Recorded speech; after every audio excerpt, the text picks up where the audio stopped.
state has filed a response and supplemental response. We've got at least Mr. Dunbar, as well as two other potential witnesses, Andrea Dennis, and those we filed those over the weekend and served the state with them over the weekend. I believe Madam Prosecutor has copies of those. Yes. At least two other witnesses that we anticipate And calling. Mr. Steele asked if he could have them all heard on the 29th, is my understanding. So we would simply ask that any motions be heard after Mr. Steele and Mr. Williams and Mr. Adams' experts are either qualified or disqualified. Okay, I'll hold that one until.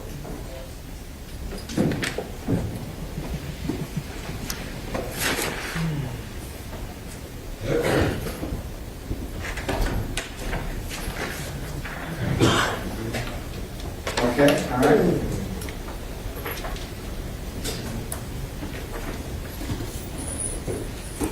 And Judge, when the state says a bunch of other lawyers that filed those, we're among the bunch. I'm just Many. sure that we're in. Okay, sir. Thank you. That's from Mr. Nichols. Yes, sir. All right. I think we already talked about the motion to sever counts. You said you're going to argue that, and we'll be able to argue that in just a little bit. There's a motion to sever this trial. Can you hold on? Are you prepared to argue that, Senator Irwin? Yes, those are all motions that Mr. Floyd wrote, but I know that the court wants to get those heard, so I can go ahead and do that. What about the motion for bond after in-camera inspection of discovery? You want to do that one? I can do it. Yeah, we can do that, Your Honor. All right, so go ahead, Mr.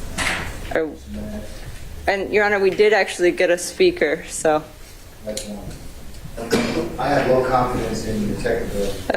I have low confidence in mine as well, Your Honor. Let's see if we can't get it done. Get that just a little bit. Okay, good. All right. Yes, sir. Oh, yes, Judge. Your Honor, I don't, this court has never to this day had an actual picture of the nature of these charges as it pertains to Mr. Farley, because what we kept having is proffers that turned out not to be true. Your Honor, I know with Defendant Kitchens, there was some back and forth about this, and we got into, well, it's a preponderance standard about how the judge used that. But Yeah, it's the difference between it's a pre-trial and also federal and state court. It's different in federal court. Right. Georgia hasn't gone that far. Proffers are acceptable in states or in criminal cases. It's unfortunately that's just the way that Right. our systems, our laws develop in terms of that. So, is there anything more you wish to add to that, or? Well, yes, Judge. I just want to distinguish Mr. Farley from Mr. Kitchens because I was there for that hearing, and I thought it did stand out to me because the proffers that have been made about Mr. Farley that led to a denial of bond at the last hearing turned out to just be flatly false in a black and white way where there's no gray area. There's just no gray area at all. Mr. Geary got up here and said, Your Honor, he tried to hide the phone and he tried to hide the gun, but we got him. And then I do a motion to physically inspect. He stands here to Your Honor's face and arranges a physical meeting for me to inspect the gun and the phone. And then 20 minutes later in the hallway, he tells me, oh, actually, we don't have a gun and we don't have a phone. So that whole dramatic allegation against Mr. Farley turned out to be flatly false. There is no gun, there is no phone, and Your Honor is about to hear those calls. I was ambushed by that, Your Honor. And so he's talking about jail calls. I don't know what he's talking about. Now I've heard them. They're just flatly not what he said. Your Honor is about to hear them. And it's just, there's no preponderance to weigh. Was there a phone and a gun seized from Mr. Farley that he attempted to conceal? No, there is not. And he doesn't even have a window tint violation. So he has no criminal record, no arrest record, never even been accused of a crime, presumed innocent here, can't be considered to reoffend because he's never offended before. How can you redo something that you've never done before? When you put re at the beginning of a word, that means do it again. He's never offended, and he hasn't offended here, and he's presumed not to offend here. so he can't be thought to reoffend. He can't be considered a danger to the community. Your Honor heard from his principal that he'd never even been in a fight at school. So he's never been violent, has no risk of being violent. And then I would assume that Your Honor made the prior ruling based on a risk significant enough under Ayala about tampering. Because as far as a flight risk, he's never missed anything. He's never been accused of anything, and he's prepared the way the other defendants were to just be at home on an ankle monitor. These days, even the legislative notes about bond, Your Honor, say that we have technology that can make at-home detention on the same level as detention in the jail. And so, Your Honor, there wasn't any ruling, I thought, about him being a flight risk, but then it seemed by Mr. Geary's false proffers to the court that that was a denial. Also, Judge, I had asked for Your Honor to review in camera some of the evidence that the state's talking about, for example, the BP video where they falsely tried to say Mr. Farley went in and greeted people at the store, when actually he walks in, sees the people at the cashier, and then purposely doesn't greet them. So again, that's not preponderance. There's no debate about that. He did not greet them in the store. And I wanted Your Honor to see that. I also wanted Your Honor to see some of these music videos where, first of all, I think ridiculous to attribute lyrics of art to real life, but even if you do, he's not even mouthing the lyrics in the word. He's a personal assistant to Mr. Wani Lee, the creator of the persona Slime Life Shorty, and he's there and he's in the videos. Personal assistants are always in the videos. It's a hip-hop trope, Your Honor, to have a video with you and your friends in your neighborhood. So he's not even saying the lyrics. I wanted Your Honor to see that. And there's even times in the video where he's like on his phone and Wani Lee has to like turn him around and be like, dude, we're filming a video. And so that's what I wanted Your Honor to see, because they were characterizing it falsely in their proffers. And so then Your Honor said, was that in your motion? I responded no. So that's why I did refile a motion so that Your Honor... There's a change in circumstances, is what you want me to consider? No, Judge, actually, because there's never been a clear view of this situation as it pertains to Mr. Farley. The state, by the way they revealed discovery and mischaracterized it and said proffers that weren't true, robbed the court of all situational awareness to be able to see the nature of the charges as it pertained to Mr. Farley. So I'm not arguing a change in circumstances. I'm arguing that this court has never had a clear view of Mr. Farley as far as the nature of the charges, which is a bond factor, not the merits of the evidence. But the nature of the charges have always been mischaracterized. And when I tried to correct them, you'll remember Mr. Geary didn't respond to any of that.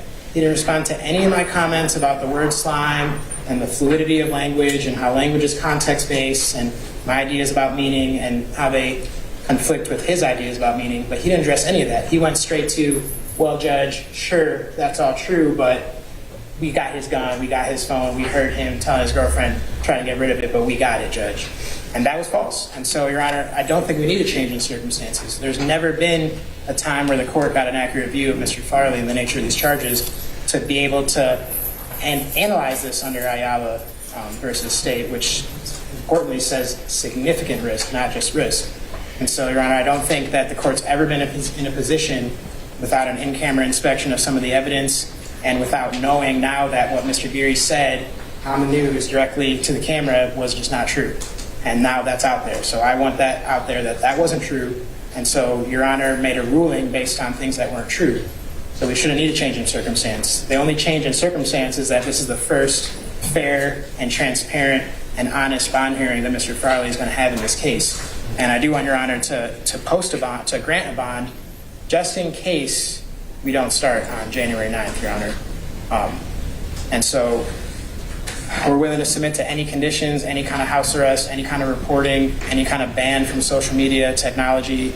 I mean, he can run his business through his assistants. He doesn't even need to have a phone, Judge. He can not have a phone and just sit in the house and report however Your Honor wants him to report and tie an ankle monitor wherever we want to tie it. It doesn't matter. But he'll be monitored 24/7. And he's not a risk on any of the bond factors, let alone a significant risk. And that's been acknowledged apart from that last proffer by Mr. Geary at the last hearing that was just not true. And Your Honor is going to also hear these jail calls that were Mr. Geary's response to my proffers, and they're also not the way he said. And so, Judge, I just ask for a reasonable bond to this particular defendant in the amount of $50,000. All right. Thank you, sir. Let's say, Yes, yes, sir. Your Honor, well, first of all, I think your thing's still here. Okay. Your Honor, first of all, can everybody hear me? As to the, yes, I think we were transparent with the court before that Mr. Geary got the facts wrong. That happened. However, here's what he didn't get wrong. The jail calls are, I know Mr. Menendez, I respect him as, you know, what he's saying, but the jail calls are patently different than what he's saying. It's clear based off these jail calls. The only reason we did not actually find the phone and did not actually find the gun were because Mr. Farley arranged to ensure that we never found those items due to ensuring the phone was disposed of, that one of the guns was taken to Farley's family members. That's really clear from the jail calls. And so that's first of all.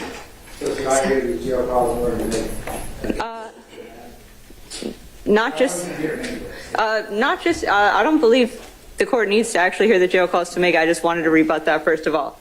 Second of all, Your Honor, Farley is currently facing murder charges for the murder of Mr. Drinks. He was incarcerated for Mr. Drinks' murder prior to this indictment. That was a brutal murder by gang members in a rival, in a gang dispute, essentially. Farley was seen at a gas station immediately before the murder. He was wearing YSL apparel with the word slime on them.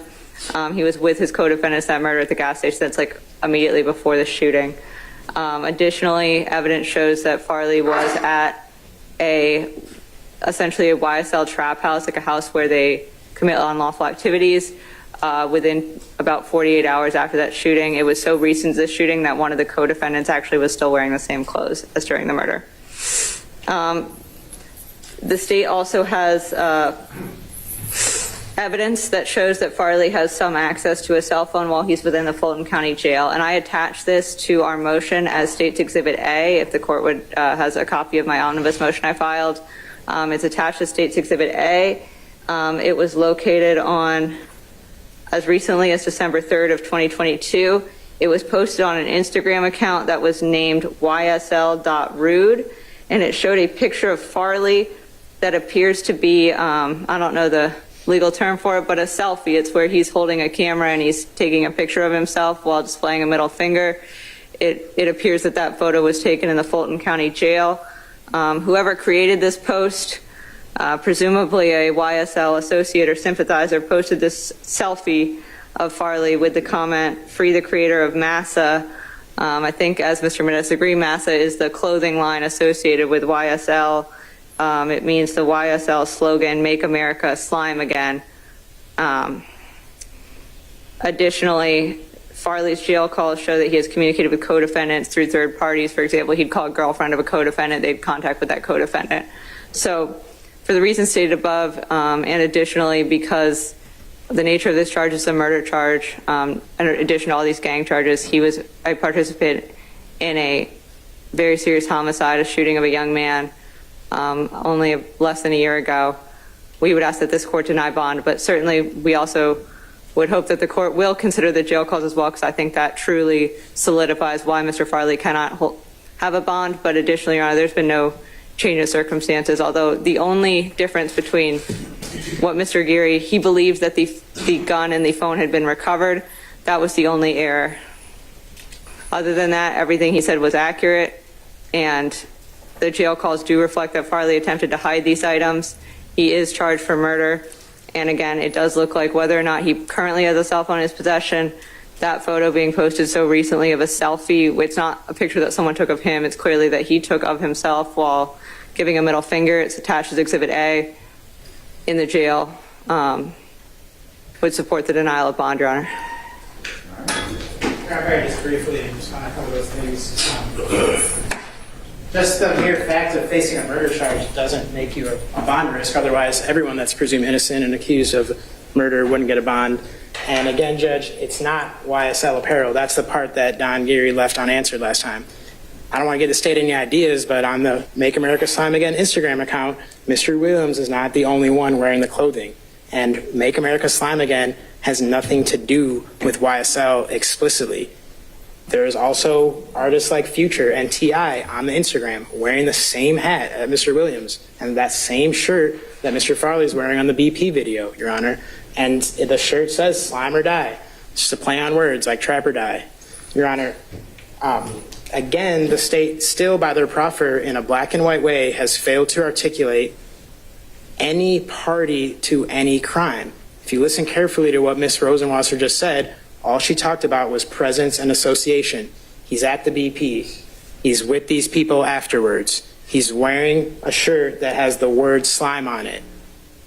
Your Honor, Make America Slime Again is an LLC. It's an official company. It has nothing to do with just YSL. It was Mr. Farley's attempt to get any proximity to any artist of any kind of attention when attention is such a commodity these days, especially for the clothing business. And if you notice too, the shirts that Mr. Wani Lee is wearing in his videos, because Mr. Farley and him are close friends from since they can even remember, and he is his personal assistant paid by Alamo Records in an official way, Mr. Wani Lee is also wearing shirts from a different clothing line.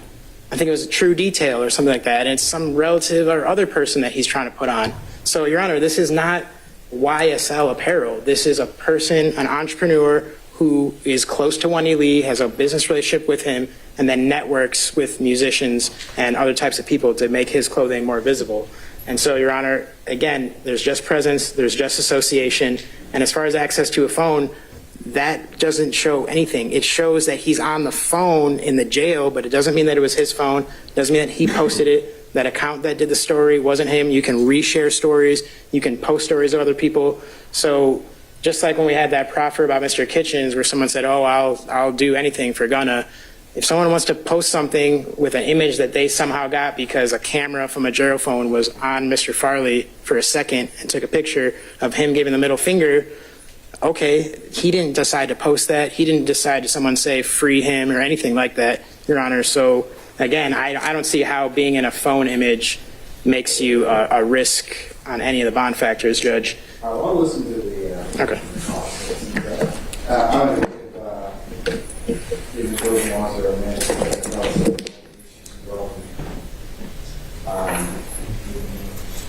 And the severance. So I'm going to take 10 minutes, and then we'll come back and I'll finish up with you. Thank you very much. Really makes it like that. Yeah, I'm still working on it.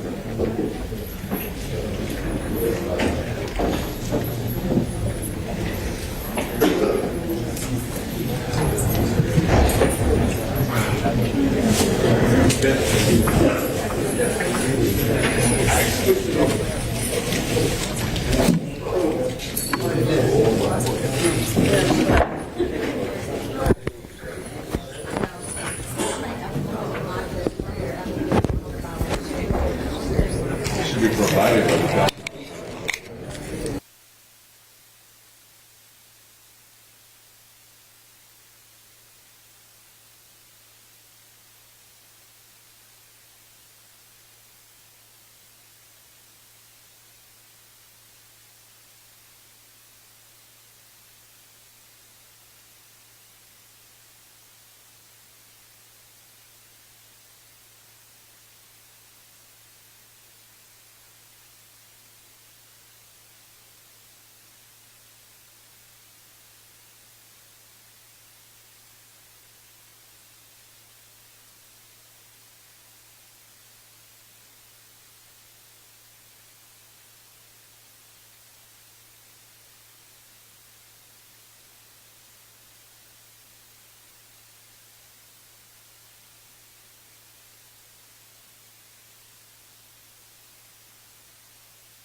check on them.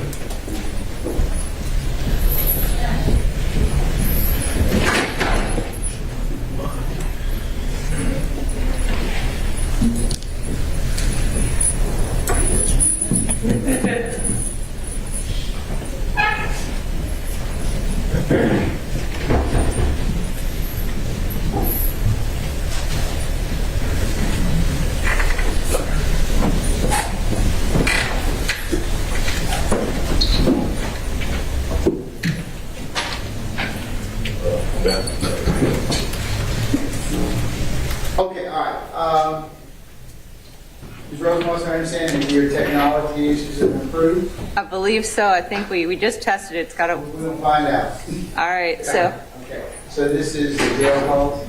this is number one, and I'd like to just be able to respond after each one. All right, that's fine. Let's play jail call number one, please. Now. Okay. A free call from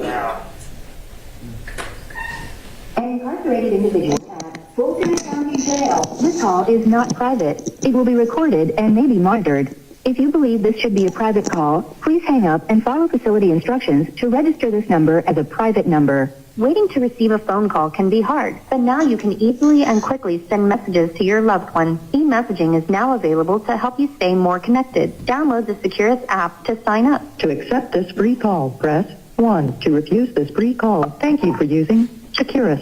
You may start the conversation now. Hello. Yeah. What's up? You tell me. What you doing? Right. Huh? What you doing? Crying my eyes out. You ain't got to cry, man. It's alright. These folks come out, I done shot and killed somebody, man.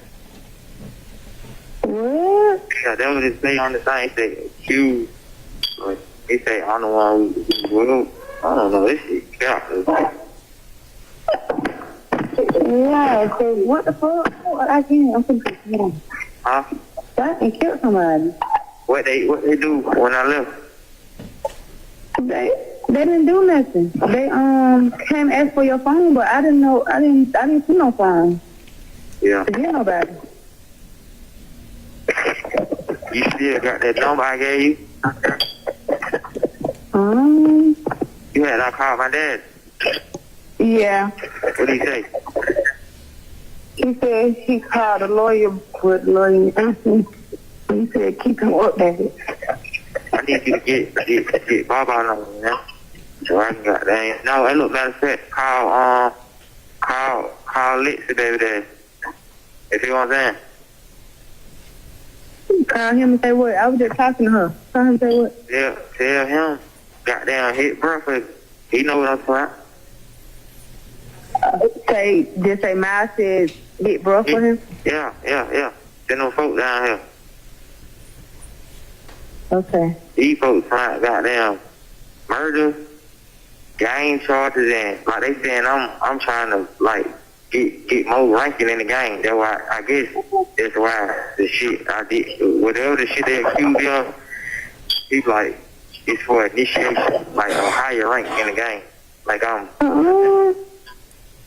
shit happened. Yeah, it's tricky. Yeah, but that's why you just need to cooperate and do what you got to do to get on up out of there, because you have a son. Yeah. So you can't be thinking about nobody else or what nobody else got going on. You got to think about you, because don't nobody give a fuck about you but you. You can't be thinking about what them folks on. I ain't trying to say, but Yeah. you just need to start. You just need to think about M Day. That's all I'm saying. Think about him Stop. and yourself, baby. You can't be in there. What you crying for, man? Huh? Why are you crying? Why are you crying? I'm not crying. I'm not crying no more. I need you to get that number for me, bro. You acting like you want me to call on three-way or something? Nah, hell no. Okay, I mean, but how would you get the note? Like, Call on three-way. this is number. Oh wait, my home. No, her number says I can just add the call. What else they doing? Right here. Hold on, I'm calling. You heard what I told you, what I said before I left? Huh?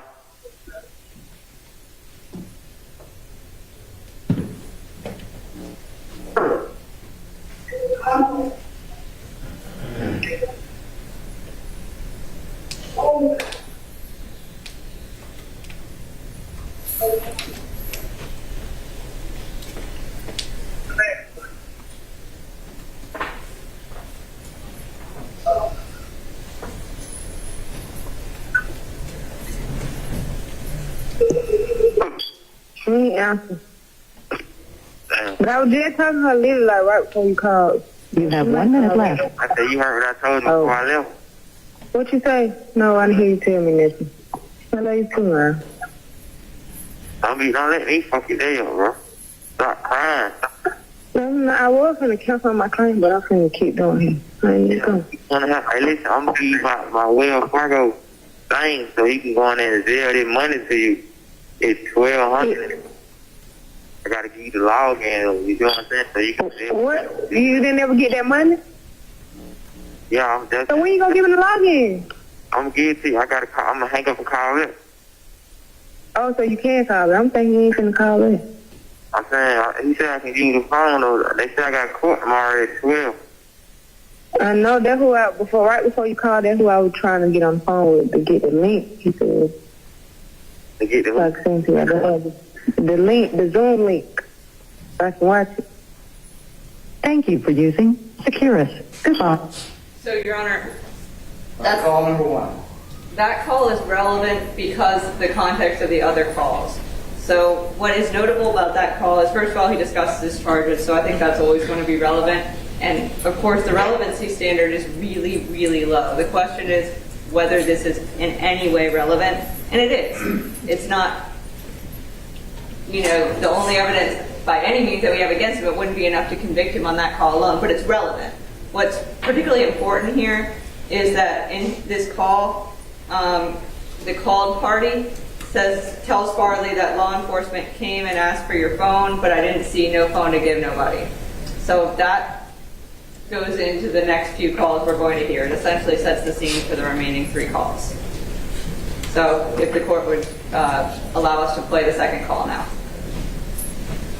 Okay. All right. Call from Wow. An incarcerated individual at Fulton County Jail. This call is not private. It will be recorded and may be monitored.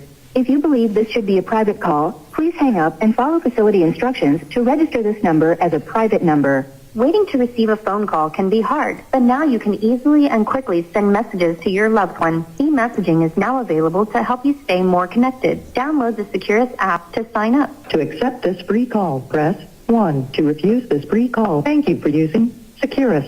You may start the conversation now. Hello. Mm-hmm. Hey, look, when I call, they hit 11111 so many times, you ain't got to go through all that. They going to straight accept the call. Okay. But goddamn, this shit crazy, bro. Yeah. Them folks did tripping. Alright. You don't even, I came to the door with drugs on. I don't even put on my goddamn bra. I mean, I'm saying. Yeah. It's alright, bro. I can't hear you. I said, you know what's up, though? Like, you hear this? Yeah, but Shit, cap it hell, man. I know, but I used to make them things sound like, sorry if you bring no fuck to your house. yeah, my mama was just, how the hell they get that address? So I don't even know. Like, I don't know. Yeah, cause somebody had to say something. I can't. But goddamn, get what? Well, you said they were looking for the, it's in the, hairball. Huh? It's in the hairball. So, Your Honor, I've paused it there. If the court could hear, Mr. Farley said, so what they were looking for, it's in the hair box. That refers back to the call. And I do want to be clear that these 4 calls are all on the same day over a very short period of time. So he just said, so what they were looking for, it's in the hair box. We'll continue the call. I just wanted to flag that to the court.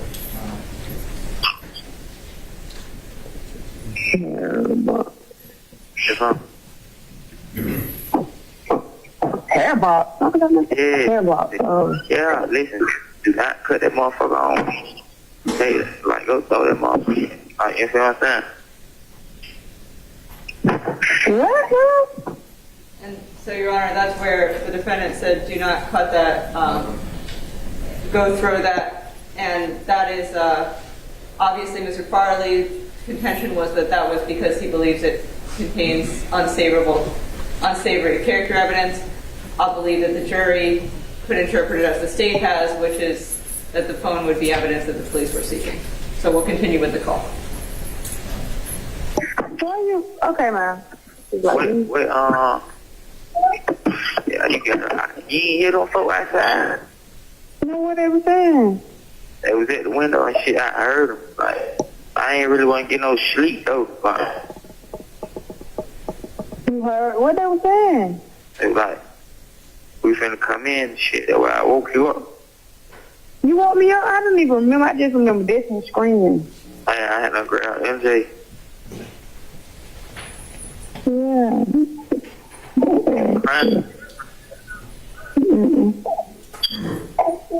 Man, that shit crazy, bro. This shit is lame. What the fuck? I'm saying though, And Nick, I ain't finna keep going through this shit with you though, bro. Like, hell no. I got a little boy. I'm smiling all that back and forth shit what we be going through. that's you, man. Like, You really with a nigga though, but you know. we got less. You want me to answer? Yeah, hurry up and answer right quick. Let's go. My phone is on. So. Yo, Oh, hold on. Let me get the phone. I'm finna get on. What's your phone on? I think you're finna hang up too much. Go ahead. Yeah. yo, my boy. What's up, bro? Holla them folk, baby. Them now. I'm already on that right now. I just talked to him. My boss said they gonna call back when they wake up. But he just told me. Alright. You good? Young G. What the hell they talking about? They say I shot and killed somebody. Then they say gang charges and initiated to get ranked. Like I'm trying to do the shit for rank. You have 1 minute left. That shit sounds so damn goofy, man. Man, what? But you know how that But shit. shit, I'm already on that shit, though. I'm finna be on bruh ass, though, but it more definitely go, though. Shit, they wait till wake up. Alright. Then I'm calling. I didn't love you. Love you too. I love you. Yeah. The phone I finna. don't know. I ain't need to. I'm finna call you No, right okay, now. Oh, okay. Alright. The caller has hung up. Okay. Your Honor, we'll move on to call 3. Yes, ma'am. Go ahead.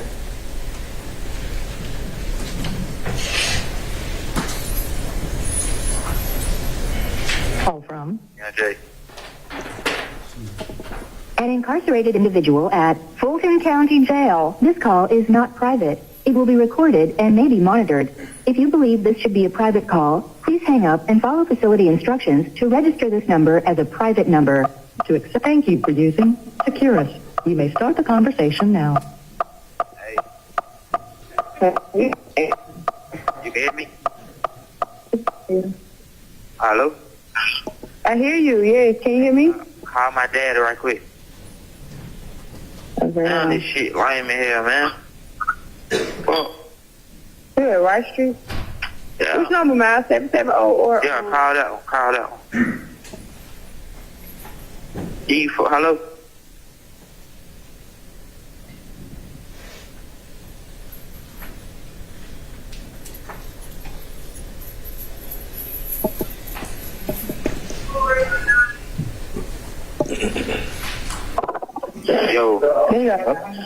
Yo, what, hey. Yeah. What? Yeah. Where you at? The shop. You busy? You got somebody in the shop?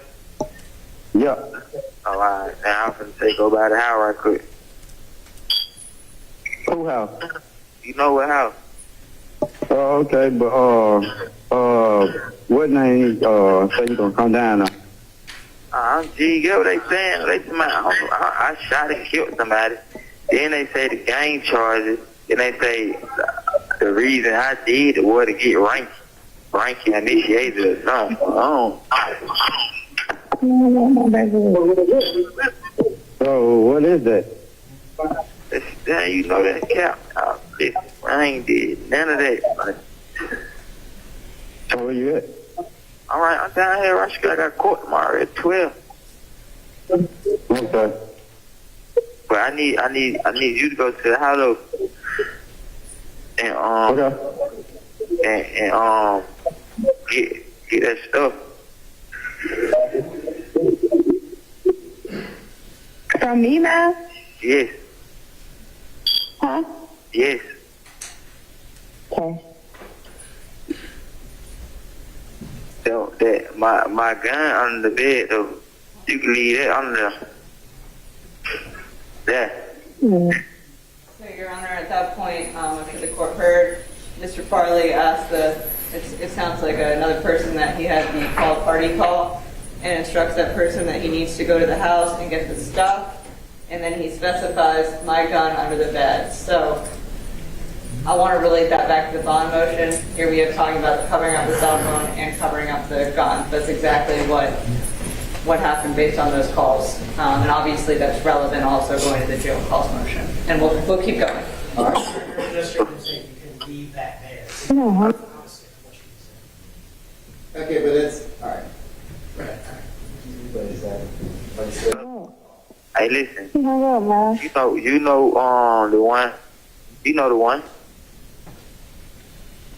Uh-huh. Yeah, get him that.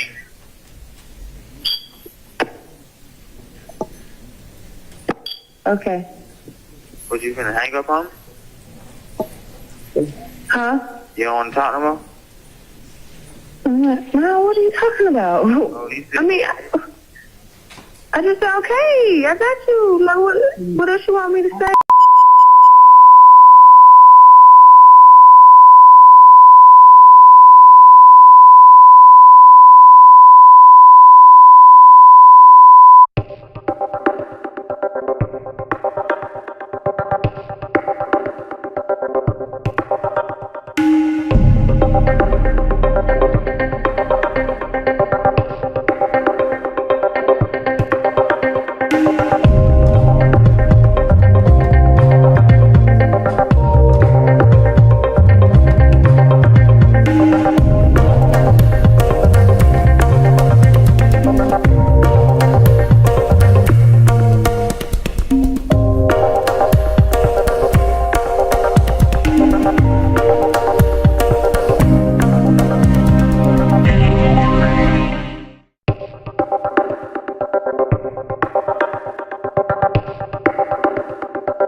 if you lift up the mattress, it's under the mattress. You have 1 minute left. I seen it. Yeah, get him. You want me to give the other one like back to him that's behind the bed? Nah, hell nah. Or just the three, what you call it? Yeah, get him the three.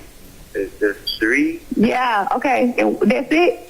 And the other that thing, bro, that I be riding with. You remember the one I gave you? Okay. You remember the one I gave? Your Honor, the defendant just instructed the called party to give him the three, not the one under the bed. I think from context clues that would suggest, or at least have enough probative value to suggest that there are three other items, perhaps guns. He also references not the one I've been riding around with. Again. Yeah. You keep that. But the other one, You never gave it back. I'm telling you, can keep it. It's under the thing. Oh, so that's the one that's under the mattress? Yeah, it should be two on there. It's one. That's what I'm trying to tell you. Go to the right side. It's always at the right.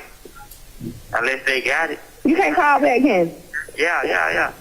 Unless they got it, it's always at the right. Oh. It's one. Oh, I didn't see that. Thank you for using So which one? Securus. Goodbye.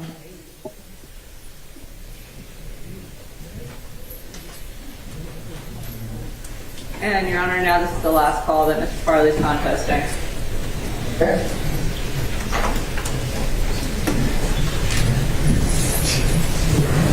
This is a free call from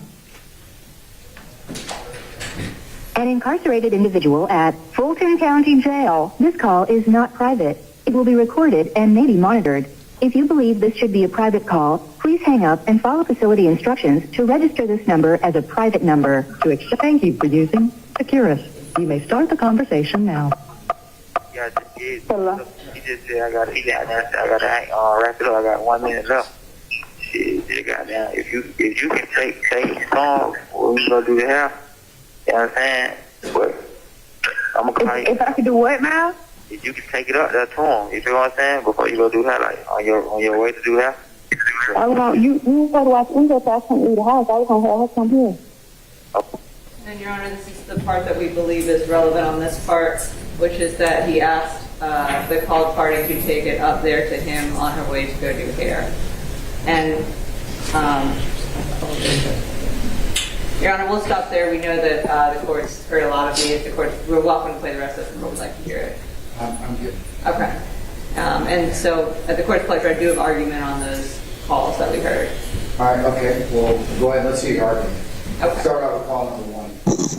Your Honor, so what's important here, and this is I'll go first with the motion in limine, and then I'll reference it back to the bond hearing. As to the motion in limine, each of these calls is relevant when considered in context with the other calls. So call 1 is when the called party references the fact that basically people came to the house looking for something. Then in the following calls, it details Farley's attempts to hide the item that the officers came looking for. And I think Farley seems to even concede that the item that they were looking for is a phone, because he says, don't turn it on, go throw it away, essentially get rid of it. And he now contends that that's because he was having, outside relationships, but we don't know that, and the jury doesn't know that. That's a matter of interpretation. It's enough to be relevant, and he can argue at trial what he argued here. That's a perfectly acceptable argument, but nevertheless, it doesn't make it not relevant. I think that leads us into 2. It's just where he says all that, and he says it's in the hair box, and he says where to find it, and says not to turn it on. So I think that's enough to be relevant. Relevance is an extremely low bar, Your Honor, and that is enough to be relevant. And there's nothing prejudicial about it. He never says, don't turn the phone on because I'm cheating on you. He just says, don't turn the phone on. It doesn't go into any kind of extramarital affairs or anything like that. He's welcome to interpret that however he'd like to, as is the jury, but it's relevant. It's nevertheless relevant to show that he is, in the state's contention and based off the recording itself, clearly trying to hide something that they, quote unquote, came looking for. As to the third call, I think this is the one that essentially is why the other calls are all relevant and goes into this third call. In the third call, this is when Farley instructs the called party to give, quote unquote, what they wanted to Farley's father. And another caller then joins the call. Farley discusses the case, and then he instructs the third person added to the call to go to the house and get the stuff. Farley references a gun under his bed. Farley also tells the called party, you know the one, give him that. He repeatedly references what they wanted, and then he references giving all 3 items to his father. Farley instructs the called party to look under the mattress, explaining the one she can keep is under the mattress. That goes back to the gun. Farley also references the phrase, is the one I be riding with, and he says that the item is all the way at the right unless they got it. So he's clearly giving instructions to an item. It would suggest from context clues that that is a gun. Call 2 obviously concerns the phone. We have suggestion from context clues that that's what it means. Finally, in the fourth call, Farley instructs the called party to take the item up there to him, that is to another location. Considered together, this shows that Farley made efforts to hide evidence or items for which law enforcement came to the house looking. The relevant standard, Your Honor, is very low. This is enough to be relevant evidence. It shows that Farley is trying to hide something, arguably a cell phone and a gun. That's what it suggests, at least to my listening of it, and I believe it could certainly suggest that to a jury. I also think his discussion of the case itself is relevant. Obviously, in the first call, the called party, suggests that he cooperate with law enforcement. I think that's all relevant. So first of all, Your Honor, we'd ask that this court deny Farley's motion in limine. As to the bond, it goes back to what I said before. For all the reasons that I stated previously, including that Farley clearly, as Mr. Menendez, we aren't saying he personally is owning a phone right now, but he clearly had access to a phone in the jail based on that photograph. Additionally, Your Honor, he's charged with murder. That is a very serious charge. He was charged with that before he even got these additional RICO charges and the charges in this indictment. Your Honor, and this goes back, back to point one, he's charged with murder. That was a homicide involving a shooting. So I think the existence of a gun is going to be even more relevant to that. But back to the bond, Your Honor, this is extremely relevant information. The state never lied about the contents of the jail calls. The court just heard them. I think it's clear from the jail calls that Farley did try to hide a phone and a gun from the authorities, because he asked if they even referenced if the cops, if they didn't get it when they were there. That was even a reference in there. So I think, Your Honor, that this court properly denied Mr. Farley bond. My understanding is that this case is going to trial within the next 2 to 3 weeks. And so we'd ask that this court continue to deny him bond and to also deny his motion in limine. Thank you. As for the motion in limine as it relates to the jail calls, the court does find that calls 1, 2, 3, and 4 are in fact probative and relevant, and especially in regards to the potential evidentiary value of what the state may introduce at trial and the conversations and context that may be relevant. Also related to the phone and the gun, there is some evidence to believe that this phone and gun tried to be attempted to be hidden or secreted from the authorities. I do believe that Ms. Rosenwasser has indicated what would be relevant for the purposes of bond, and for that reason I'm going to deny bond. Thank you, Your Honor. May we have a written order on the... Yeah, if you prepare a suitable order on both those matters, please now. Yes, Your Honor. You can show that to Mr. Menendez and we'll prepare that. Yes, Your Honor. Just one note with regard to this evidence. You admitted it, but you admitted it against Mr. Farley. This doesn't resolve the 801D2E issues with regard to everybody else. So I want to make sure that, well, it's got 801D2E issues, we've got Bruton issues. If his jail call comes in post-arrest with regard to everybody else in count one, and I do not want to acquiesce to that. And Your Honor, we do have a separate 801D2E motion, so I think that could be addressed at another time. And That's correct. I just want to make sure that with regard to these particular post-arrest statements of a co-defendant, we've got several substantive issues before they can come into trial, not just against him. on behalf of Mr. Stillwell, I join in Mr. Harvey's. Mr. Harvey, Yes. I would ask that you more or less listen to that I can go ahead and have I filed an 801D2E, and I think there are So if your motion is pending. adopted, you'll need to file a particularized motion. I did. Not you. Oh, I'm sorry. Yeah, the other strap hangers, Mr. Harvey, okay, that have adopted your motion, need to particularize their own motions, because it depends upon what it says to me as to whether or not it's admissible or not. Right. So, maybe it's a proven issue, whatever, we need to identify the statement and give some particular type of Well, I don't think discussion as to why, as to what the court can consider. Okay. I have filed such motions, but not towards this Well, particular state. look, a lot of folks just particularize it, because a lot of times that's what usually happens. The court has to kind of look at each statement by itself as it relates to that particular defendant. you're entirely correct. let's, as far as it goes, however, your lordship, but let's flip that a little bit.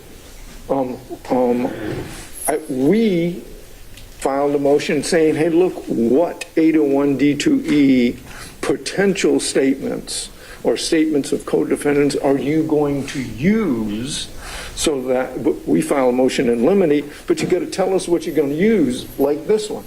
So we can't particularize this whole mass of statements. Ms. Rosenwasser, you're going to need to kind of parse out and do a little homework, whatever it is you decide, sit down and talk in this decision, because it will affect your opponent's opportunities to file.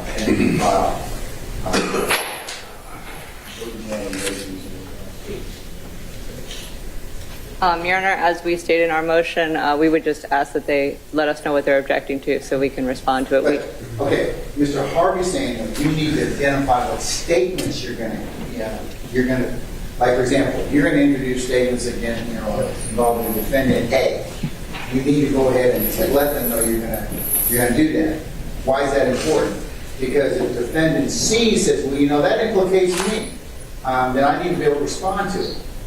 Your Honor, we provide all the statements we have in discovery. I think generally because it's a RICO, everything's going to apply to everyone. So if they could just object, it's going to be a lot easier for me to be able to prepare a response, because generally our position is that all the co-conspirator statements, they are going to be admissible against everyone. So that's yeah, given the type of case, but to the extent that you can, and it will affect, because then I would certainly advise you. A blanket statement that every statement everybody ever made since 2013 is a co-conspirator statement is blatantly overbroad. For example, this post-arrest statement from jail telling someone else to do allegedly something, and I don't know how he's going to explain it, but if that comes in, that's not a co-conspirator statement. I don't believe, and we'll argue that, but we need to have it identified. Everybody has talked to everybody for the 8 years. Well, see, Mr. Harvey, that's part of the state's, I guess, with the RICO statute and its applicability. That's one of the most powerful aspects of the statute. Bingo, but it doesn't trump the 801 D2E exclusion. It's got to show it's in the course of, in furtherance of the alleged conspiracy. So there are more hurdles than just saying, yo, it's a conspiracy. Everything everybody says comes in. And even Mr. Botts knows that. Your Honor, we have a full motion on that. He's not CLEs. Yeah, I guess. Along with you, so that may be a problem. I'm working on it. And Your Honor, I would just like to say on behalf of Mr. Stillwell that we do believe that the ball is in the state's court, and they're the ones that decided to indict this case this way. If they want to try Mr. Stillwell by himself, all these problems will be solved, but they have decided to put 28 people together, and it's very difficult to determine what statements by the other 27 people will be attempted. They'll attempt to implicate Mr. Stillwell with, and I think I speak for probably the rest of the defendants in that sentiment as well. Okay.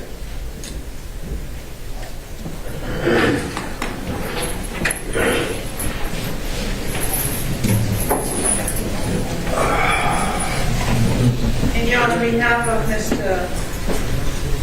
Myrick, I would join in on what Mr. Shaw said. I think Mr. Harvey said unless you opted out, I'm going to assume it is that it'll apply to the rest of you, okay? Yes, all right. Bless you.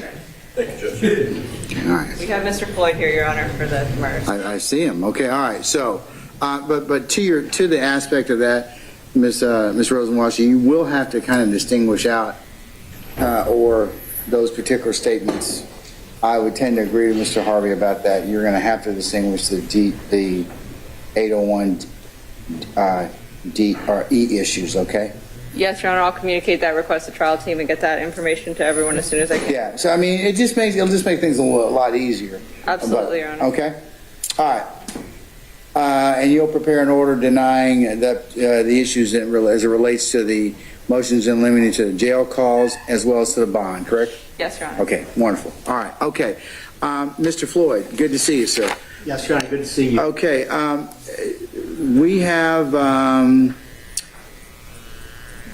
amended special and general demurrer 1, this relates this to Mr. Farley, to dismiss count 1. There's an amended special and general demurrers 2, overt action jurisdiction. 3 pertains to overt acts and insufficient specificity of vague terms. 4 is unindicted co-conspirators. 5 is insufficient nexus. 6 is distinguishing between overt and predicate acts. 7 is duplicative counts, and then related to that would be an amended motion to sever, an amended motion to sever, and then the amended motion to sever his trial. There's also one to dismiss the RICO count. Ready on that? Yes, to dismiss the RICO count. Yes. Is that the constitutionality? The constitutionality of it. Yes. If you could deal with those, sir, that would be wonderful. Okay. Mr. Menendez, do you wish to have any further argument on it, or do you want to stand on your brief and I can let Mr. Floyd respond, or? I want a little bit of argument, Your Honor. Okay. All right. Go right ahead.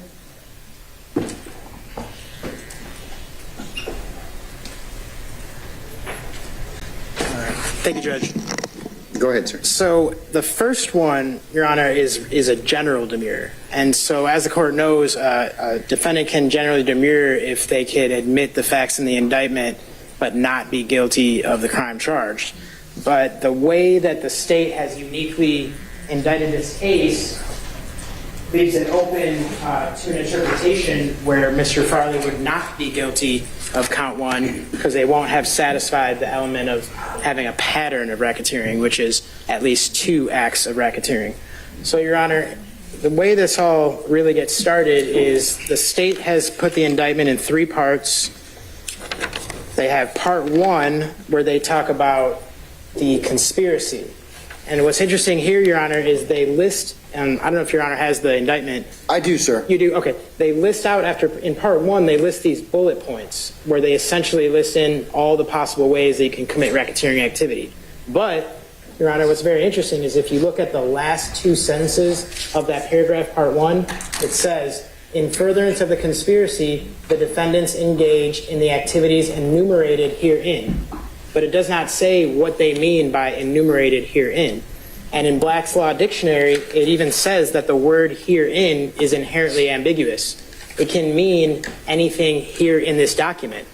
And Your Honor, they later in part 3, after describing the enterprise in part 2, part 3 say acts in furtherance of the conspiracy.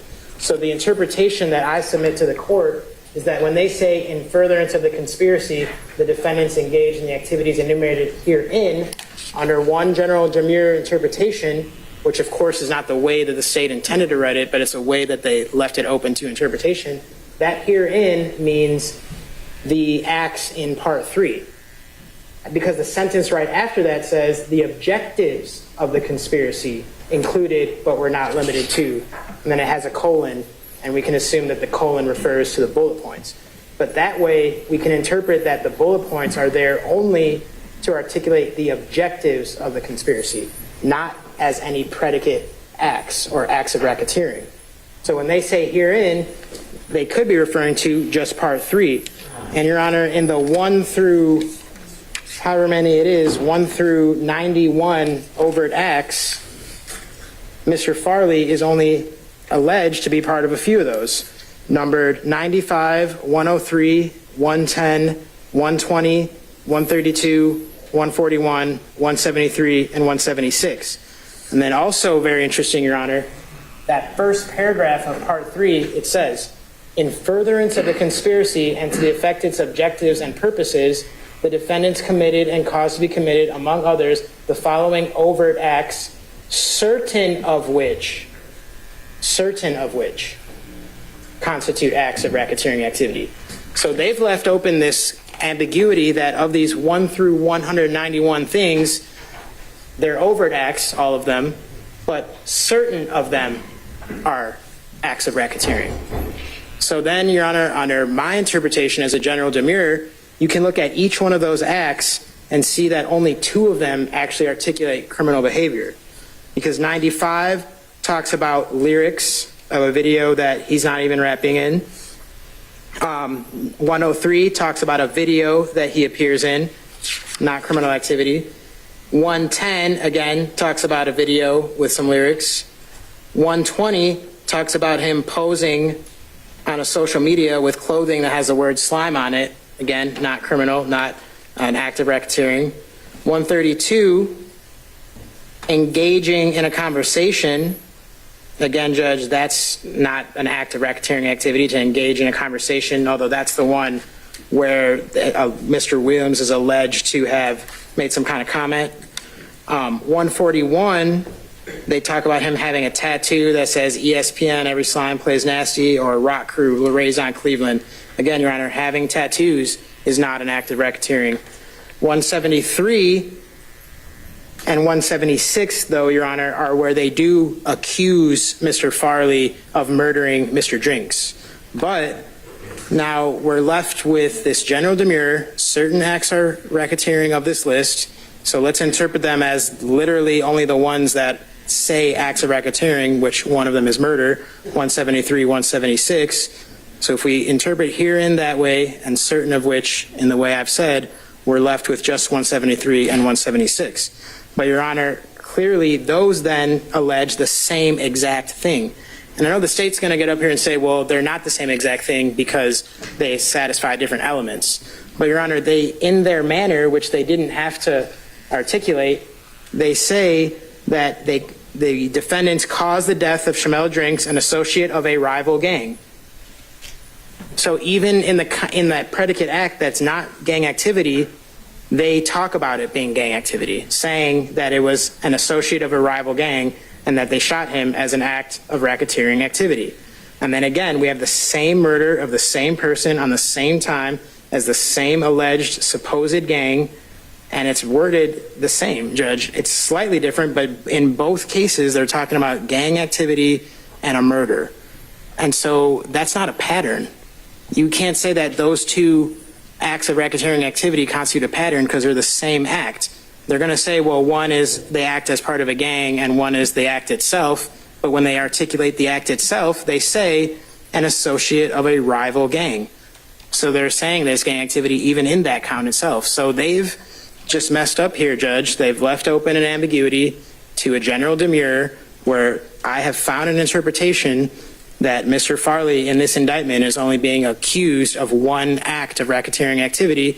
And Your Honor will see that the definition of racketeering act of conspiracy to commit racketeering activity is a pattern, and a pattern is defined as 2 or more acts, whereas they've only, under my interpretation, accused Mr. Farley of one act of racketeering, which can't withstand a general demurrer, and so that's why it should be dismissed as a general demurrer for count 1.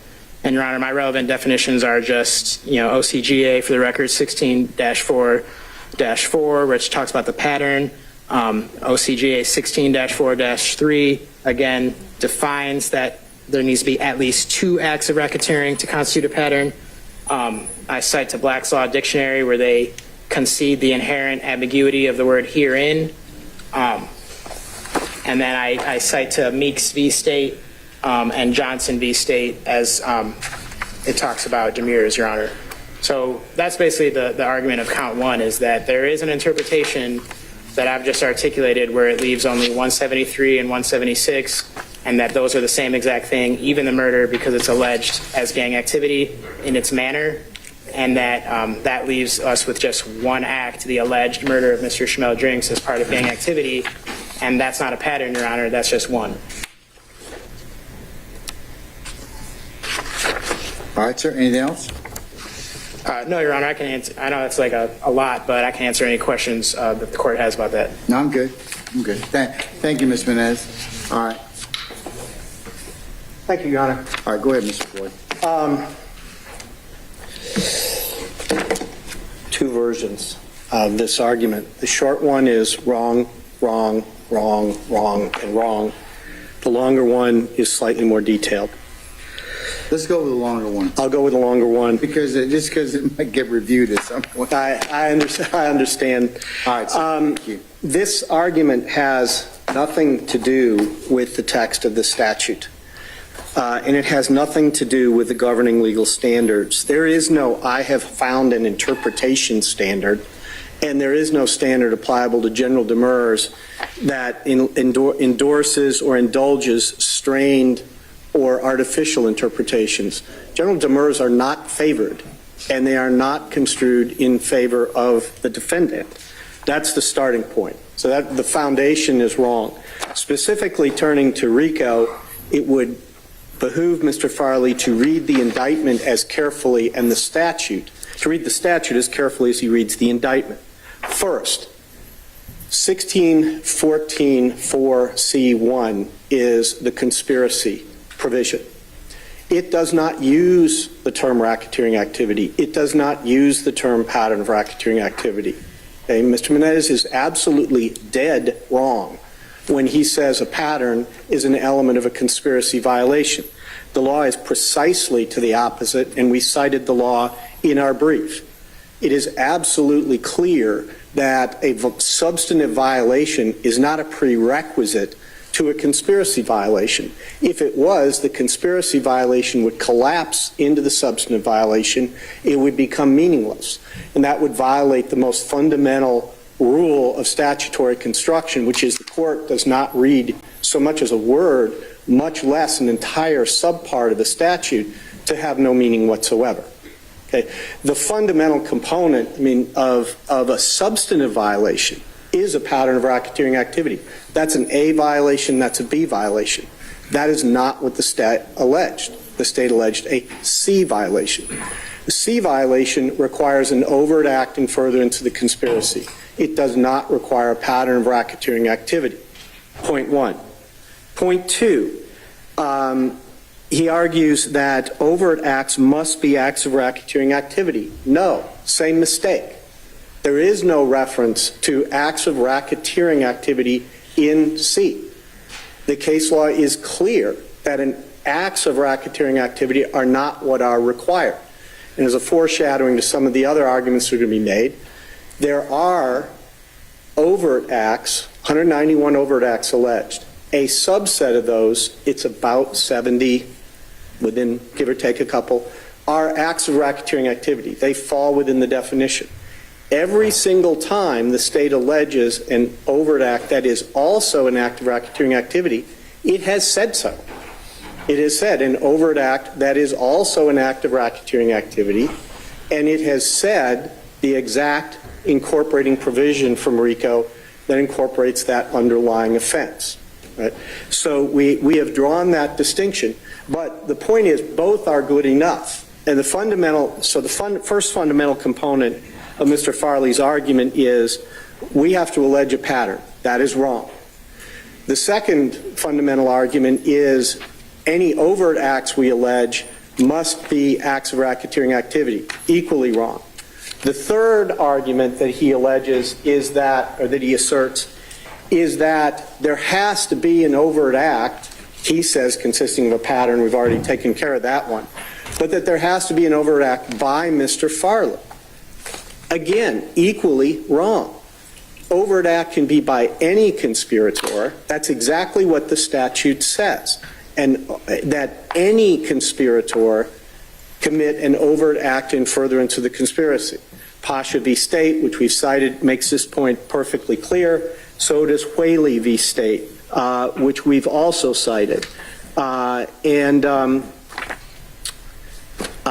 Whaley said, it has the basic principle of conspiracy, which we've talked about in various motions during the course of this, but Pasha says that each actor in a conspiracy is responsible for the overt actions undertaken by all the other co-conspirators in furtherance of the conspiracy. Those 191 overt acts, those are all Mr. Farley's in a conspiracy case. Okay? Whaley says the same thing. A conspirator is responsible for his own racketeering activity and that of his co-conspirators. Whaley went on to say, this means that everything said, written, or done by any of the conspirators in execution or furtherance of the common purpose is deemed to have been said, done, or written by each of them. So this parsing that Mr. Farley is trying to engage into fails at its inception. He got the wrong requirement when he says pattern, he's got the wrong requirement when he says racketeering activity, and he's got the wrong requirement when he says it all has to be engaged in by Mr. Farley. This case would survive General Demurrer if you wiped out every single overt act specifically alleged to have been committed by Mr. Farley. It would still survive General Demurrer because he could not admit the allegations and still be innocent. For that reason, the General Demurrer should be overruled. And, Your Honor, I What about the issue of the special Demurrer? Well, he hasn't, at least here, asserted any argument. He began by saying this is a General Demurrer, and he hasn't asserted an argument relative to the special Demurrer. If he had, it wouldn't work for the reason that the indictment is very detailed. You know, one of the things that sort of becomes a hallmark of cases like this is that one defendant gets up and complains about how long the indictment is, and the next defendant gets up and complains that the indictment doesn't have enough detail about him. But, you know, we've set forth the standard for special demurrers in the brief. Sanders v. State, a 2022 Supreme Court decision, says that, and it basically says, while Sanders may desire greater detail about how the conspiracy resulted in Singletary's death, it is not required that the indictment give every detail of the crime. A pause, because I'm not quoting anymore. That is particularly true in a conspiracy case where the state is not required to allege the details of overts and where the overts need not be crimes themselves. They can actually be lawful acts as long as they promote the objective of the conspiracy. Here we have many that are unlawful and constitute racketeering activity. We have others that are unlawful but are not within the definition of racketeering activity. And then we have a third category that are just overts. All of those can be found within the 191. But as Sanders went on to say, instead, the additional detail desired by Sanders may be supplemented by the pretrial discovery he receives and any investigation counsel conducts. Every detail need not be in it. They have to be sufficient to assert a plea of former jeopardy and sufficient to be able to defend. The Supreme Court dealt with this in Kimbrough. This is an argument that's coming in a couple more motions about the nexus argument. The Supreme Court basically said, you don't need to plead everything. We don't need pages and pages. We're not requiring pages and pages. You just have to have something. We have a lot more than that something here. We have dates, names, places, names of victims. It is set forth in a chronological order. Where there are multiple actors involved in the overt act, we have alleged who those people are by name. That is more than sufficient details to survive a special demurrer, Your Honor. Okay, all right. I'll pause just a second, and I'll let you come back up and argue the motion to sever the counts, and then his motion to sever his defendant, and then constitutionality. Okay. Okay. Okay. You want to come back to the other demurrers? Yeah. Just unless you want to address them right now. Your Honor, I'm at your pleasure. Your Honor, that was only Demurrer 1.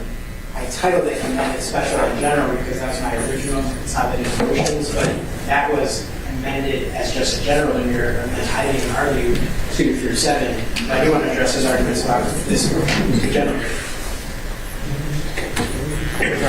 And Judge, just one moment, please. We have our own demurrers, but these counts relate to Mr. Nichols, Mr. Stillwell, as well, and the overt act. So I want to adopt, at least insofar as an argument is concerned, some of them relate to, specifically to Mr. Farley, but to the content of the indictment itself, I would reserve my right to respectfully disagree with Mr. Floyd in what he has said, because they have pled, by the way, a pattern of racketeering activity. And if that ain't what they mean, then they shouldn't have pled it, number one. Number two, conspiracy is a specific intent crime. You have to specifically intend to commit the underlying predicate felony, which includes a pattern of racketeering activity. You have to have that specific intent. So I want to adopt and reserve, because some of these things relate specifically to Mr. Farley. Thank you, Mr. Harvey. On behalf of Mr. Stillwell, I too would like to adopt and would echo the sentiments of Mr. Harvey and Mr. Menendez. Your Honor, I don't think you're inviting argument on those motions separately, but I can address it if you want. But I'll just point out that if we have in fact pled a pattern, that's the end of that motion. And Your Honor, it's just not. No. Yeah. You pled the fact that the conspiracy was they did unlawfully conspire to acquire and maintain directly and indirectly through a pattern of racketeering activity. That's what the indictment says. You've pled it. And if it doesn't contain that, you're wrong about saying we don't need to put it in there. And yes, Your Honor. Mr. Floyd, you want to, okay, since they started to have multiple streams of arguments, you want to respond to that? I'll do it however you want. Okay, sir, go ahead and respond to Mr. Harvey's assertion. Okay. We're being quoted out of context. The objective of the conspiracy entails the commission of a pattern of racketeering activity. Alleging that a pattern of racketeering activity was actually committed is not an element of a RICO conspiracy. The offense is the agreement as opposed to the pattern. That's why there is not a reference to a pattern of racketeering activity in C1. Mr. Harvey's just mistaken on that point. And the specific intent, there is no separate specific intent requirement for a RICO conspiracy other than the agreement itself. That's it. There's not an underlying second layer of intent to commit a predicate act. It's just not a requirement. Conspiracy is definitionally a specific intent crime because you have to have the specific intent to agree to commit the underlying alleged act. It is not a general intent crime. Conspiracy to commit a crime is a specific intent crime. So, and I know I'm a little bit out of order, and Mr. Floyd is way smarter than I'll ever be. But I just want to reserve my right to argue, to maintain the argument and adopt his argument. And I'm fine if he reserves, Your Honor. I'd like the opportunity to respond in full, too. Because this is not part of Mr. Menendez's motion. You're correct. And Your Honor, Mr. Floyd, do you want to go ahead and finish his, because he's got like 7 of them. He's got this, 1 is dismiss count 1, 2 is overt action jurisdiction, 3 is overt action insufficient specificity in vague terms, 4 is unindicted co-conspirators, 5 is insufficient nexus, 6 is distinguished between overt action predicate acts, and 7 is duplicative counts. And the way we've allocated responsibility for these, Your Honor, 1 through 6 are mine, as well as severance and constitutionality. And I'm at the court's pleasure. If we want to go through them all right now, I'm ready. Yeah, let me let you finish those, and then I'll let him address if he's got anything more. So Mr. Menendez, let him finish, okay? Well, Your Honor, I never made my arguments about 2 through 6 yet. I thought you did. No, Judge, that was all just number 1. And I want to address some of his misstatements about number 1 as well just now. Okay. Before the court rules. So Mr. Harvey is right about that specific intent, first of all. But let's back up. Okay, but let's not get too far down the weeds. No, I know, Your Honor. All right. In specific intent is for, they're inchoate crimes, okay? Right. All right, so, yes, you do have to prove, that there are specific intent crimes, but that's an issue of proof. Right, Judge. Okay, all And right. so to back up, though, to several things that were wrong about what he said. So look, he says there is no, I have found an interpretation about general demurrers, when that's exactly what a general demurrer is. If you can interpret the indictment in a way that the person has not committed a crime, meaning they have not committed all the essential elements of the count, then that's what a general demurrer is. So that's just a bit of gaslighting, a bit of, oh, if I just say it confidently and say it in a cool way, then I'm right. No, he's not. That's exactly what a general demurrer is. When there's an interpretation of the indictment that the person's not guilty and has not satisfied all the elements, it has to be dismissed. And that's exactly the interpretation that I've presented to the court. And then Mr. Floyd tries to get up here and misread the statute, talking about, oh, we did it under subsection C. Yeah, I know that. That's why I filed the motion. Subsection C, Your Honor, says, it shall be unlawful for any person to conspire or endeavor to violate any of the provisions of subsection A or B. A or B. You need at least one of them, and he's going to come up here and say, oh, we only needed C. Well, you need at least A or B in both of the ways that someone can commit C. And then they have these two ways. A person violates this subsection C when either one of these two happen. He or she, together with one or more persons, conspires to violate any of the provisions of subsection A or B. So you do have to violate subsection A or B to violate subsection C. So how can he come up here and say that? Or let's look at the other way then. Number 2, subsection C2. He or she endeavors to violate any of the provisions of subsection A or B of this code section. And both A and B have the word pattern in it, and pattern is defined in the statute as 2 or more, and they've only alleged 1 against Mr. Farley. And so the way this indictment can be interpreted is dismissed by general demurrer. And just because they can present the court with their interpretation, that's not enough. They need an indictment that is perfect in form within its 4 corners and that someone can't admit the facts to under any interpretation of innocence. And they haven't done that here, Judge. They've alleged it the way they alleged it, and that's on them. And as it pertains to just Mr. Farley, because only 2 of those acts are actual acts of racketeering alleged, and they're both the same act, that's why it's dismissed by a general demurrer. And that's why I put it as number 1, because we shouldn't have to argue 2 through 6 anymore, because number 1 is just, as far as it pertains to Mr. Farley, dismissed by a general demurrer by the exact way that Mr. Floyd said not to interpret it. Because yes, there's an interpretation where he's only being accused of 1 act of racketeering, and yes, under subsection C, you need a pattern. He tried to come up here and say you don't need a pattern in subsection C, and that's just not true, because I just read the whole code section to this court, Your Honor, and in both ways you can commit C. It says either A or B has to be violated, and in both A and B, the word pattern of racketeering activity is included, Your Honor. So that's why, for Mr. Farley, this general demurrer should be granted.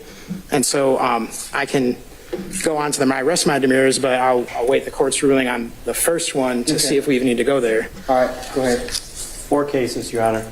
United States v. Brown, 11th Circuit, 2007. Defendant may violate RICO's conspiracy provision even if he did not commit a substantive violation of RICO. United States v. Alonzo, 11th Circuit, 1984. Defendant may be guilty of a RICO conspiracy violation even if he did not commit the substantive acts that would constitute violations of subsections A or B. United States v. Salinas, Supreme Court of the United States. Defendant can be guilty of violating RICO conspiracy without violating a substantive provision. Cotman versus State, one of the APS cases, defendant was found guilty of RICO conspiracy without proof of a substantive violation of A or B. And Your Honor, can is different than shall. Yeah, you can, but not with this one because of the way they wrote it. Okay. I'm going to deny your motion, Mr. Benez, as it pertains to dismissal of count 1. You have any other further argument on overt acts? Yes, Judge. All right, let's go. My second demurrer is a special demurrer. Oh, no, I'm sorry, Your Honor. The second one has to do with a jurisdictional argument. Because, Your Honor, if you follow some of the same things I articulated first about the indictment, you see that there are, in Part 3, certain overt acts that I believe, under actually general demurrer, need to be dismissed against Mr. Farley because they don't allege where exactly it was committed. They talk about released on social media. They say appear in a YouTube video. Well, Your Honor, YouTube is not a place. They didn't say that anyone in Georgia, because the Georgia RICO statute needs acts in Georgia. So all these social media ones that they have about Mr. Farley, for example, number 95, it says he appeared in a video released on social media. They didn't say that the video was made in Georgia. They didn't say that anyone in Georgia saw it. They just said that it was released on social media. And same thing with 103, Your Honor. They say that he appeared in a YouTube video. They don't say a YouTube video in Georgia. They don't say that anyone in Georgia saw the video.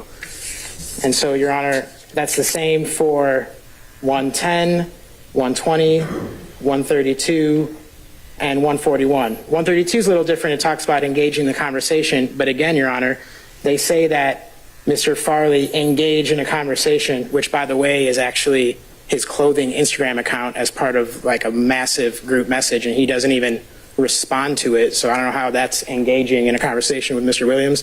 That's not how I define engaging in a conversation, but I'll move on from that, Judge. Regardless, it doesn't say where that conversation took place. Instagram is not a place. Instagram is not in Georgia. So they should have alleged that that these people were in Georgia when they engaged in this conversation. Again, Your Honor, number 141, a photo released on social media displaying tattoos. Does not say those tattoos were seen on social media by anyone in Georgia, or that he's ever been in Georgia, or that those tattoos were made in Georgia. And we don't get to consider everything we know. For general demurrer, we look at just the four corners of the indictment. So, Your Honor, going to my authority and argument part, there's federal case law about this, Your Honor. It's Butte Mining, which is 76 F3D 287 291. That's out of the 9th Circuit. How about the 11th Circuit or United States Supreme Court? That would be more persuasive to me. Well, Your Honor, yeah, I'm using the interpretation of the federal statute. Georgia, though. Right. Do you have any 11th Circuit interpretation on that? That's not been addressed by the 11th Circuit, Your Honor. This happened with a case about Been RICO. addressed by our Supreme Court? No, Your Honor. What I'm saying is that the Georgia statute exactly tracks the federal statute, and the federal statute's been interpreted to mean that those acts have to be in the jurisdiction of the court. Those are the cases I was going to bring up, where in Butte Mining and the Sinal-Trinol, those acts were alleged possibly in foreign jurisdictions, and that basically what I've articulated from Part 3 also might have taken place outside the state of Georgia. So I don't think that needs the 11th Circuit. That's just, this is how federal RICO is interpreted, so why would we interpret Georgia RICO any different when it's tracked and written exactly the same way? And so, Your Honor, in those cases, the demurrers were granted because the 9th Circuit held that the defendant's conduct in the United States, by use of the mail and the wires, paying a fair price for the mining company, forming corporations, that those didn't actually refer to the fraud, and that the actual fraudulent acts took place entirely outside the United States. And so here, there's an open interpretation that these acts, putting something on YouTube, appearing on social media, engaging in conversation, those acts could have occurred outside of Georgia, and nothing specifically alleges them to have occurred inside Georgia. And so, Doesn't the state have to prove that anyways as to each count by indirect or direct evidence? at trial to meet their burden of overcoming the presumption of innocence, but he's also entitled to a perfect indictment within the four corners, regardless of looking at discovery or... I don't think the indictment, the count requires that specifically that, because that's the state's burden of proof at trial. Well, Roger... It's implicit within each count that venue's got to be proven. It doesn't have to necessarily be pled. And Your Honor, in those federal RICO cases, that wasn't enough to survive the general demurrer because of the way it was pleaded in the indictment. And so that's what I'm alleging here.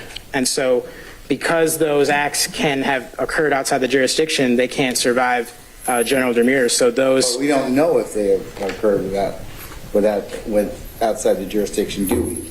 Right, Your Honor. We would have known that had they said appeared in a YouTube video seen by people in Georgia. It would be that simple, but they didn't do that. So that's why those overt acts, Your Honor, and there is case law about demurrers applying to actually individual overt acts as well, not just the entire conspiracy. And I have that, Your Honor, in my motion as well. That's Ralston v. Cox. They talked about... Okay, that seems that seems to occur. I mean, you seem to be arguing overt acts in jurisdiction and insufficient specificity and vague terms. Is that what you're kind of... That's the next one, Judge. I'm still on the second one, which is the jurisdictional argument about those overt acts. Because Ralston v. Cox, you can actually demurrer to the overt acts, because in that case, the lower court sustained the demurrer to counts 2 and 3 and to the overt act number 3 of count 1. So I included that just to say that this court, it has the authority to address demurrers based on just the overt act. It doesn't have to be the entire count. So that's what I'm asking the court to do. Because the court has denied my previous demurrer, I'm asking the court to narrow down the indictment to take out these, what I believe are general demurrable things because of the jurisdiction argument. And so those overt acts, because they can be committed outside of Georgia, just don't survive general demurrer. And that's much different than, I understand what Your Honor is saying about they don't have to prove venue, like they don't have to say in the exact count 55, murder Schmel drinks in Georgia, but the entire indictment talks about, this is a Georgia conspiracy. But just like in Butte Mining and the Coca-Cola case and the Sunel Trail cases that I cited, in those cases, it was a federal United States conspiracy, but those, overt acts that were outside the jurisdiction possibly could not survive general demurrer, Your Honor. So that's what I'm asking here. It would have been simple to just say what exactly the overt act is doing, because in the other ones, like when you say murder Schmel drinks, we can assume that happened in Georgia because it says honor about in this and that. But it doesn't say that the YouTube video was seen by anyone outside Georgia. That's the problem that's missing, Your Honor. And it doesn't allege that it was created in Georgia. The act they're alleging is appearing on social media. And so that's what I contend to this court, is that you can appear on social media outside the jurisdiction, and that would have easily been solved if they would have just wrote seen by people in Georgia. I think, it's like a tree falling in the forest type of thing. Like, you can allege that he appeared on it, but then you also have to allege that it was seen. Otherwise, it's not an overt act. Thank you.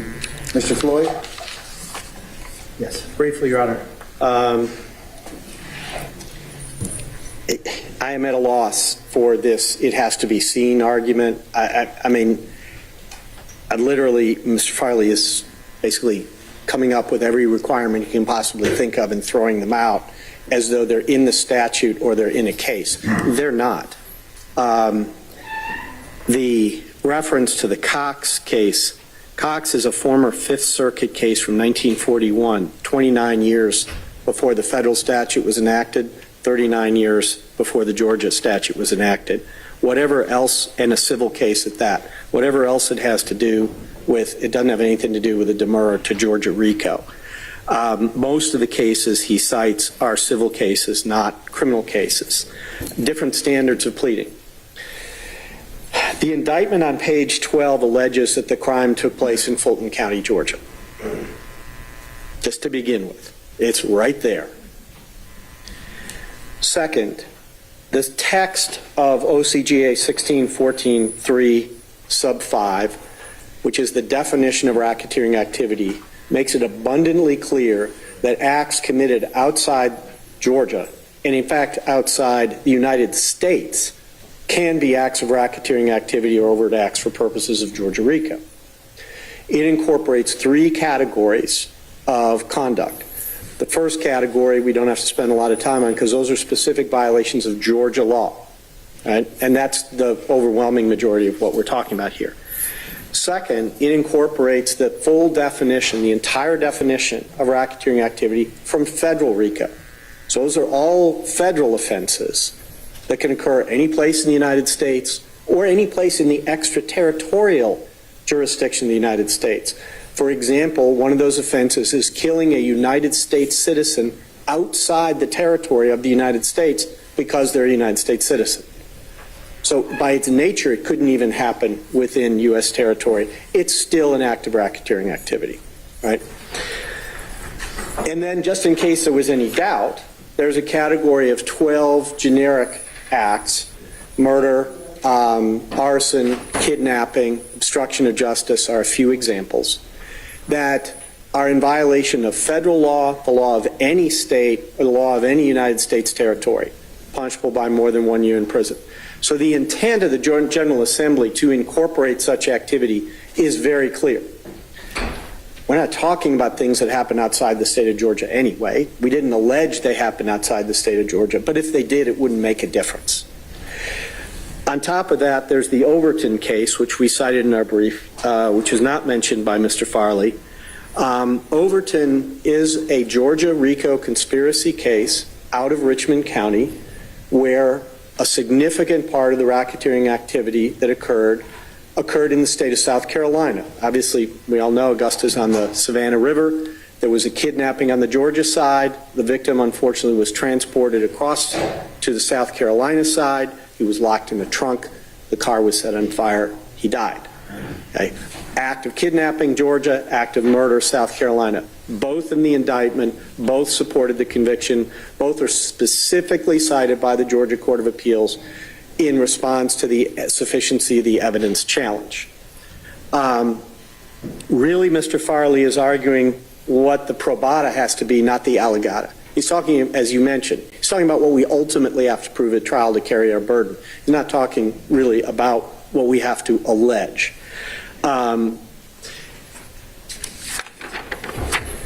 But the sense that there is some possibility that an act occurred outside the state of Georgia because the state did not specifically allege that it occurred inside the state of Georgia, I don't know how that has any impact at all in a conspiracy case where the state has alleged the conspiracy violation occurred here. And the argument that anything that happens outside the state is automatically excluded simply does not fit with the statutory text.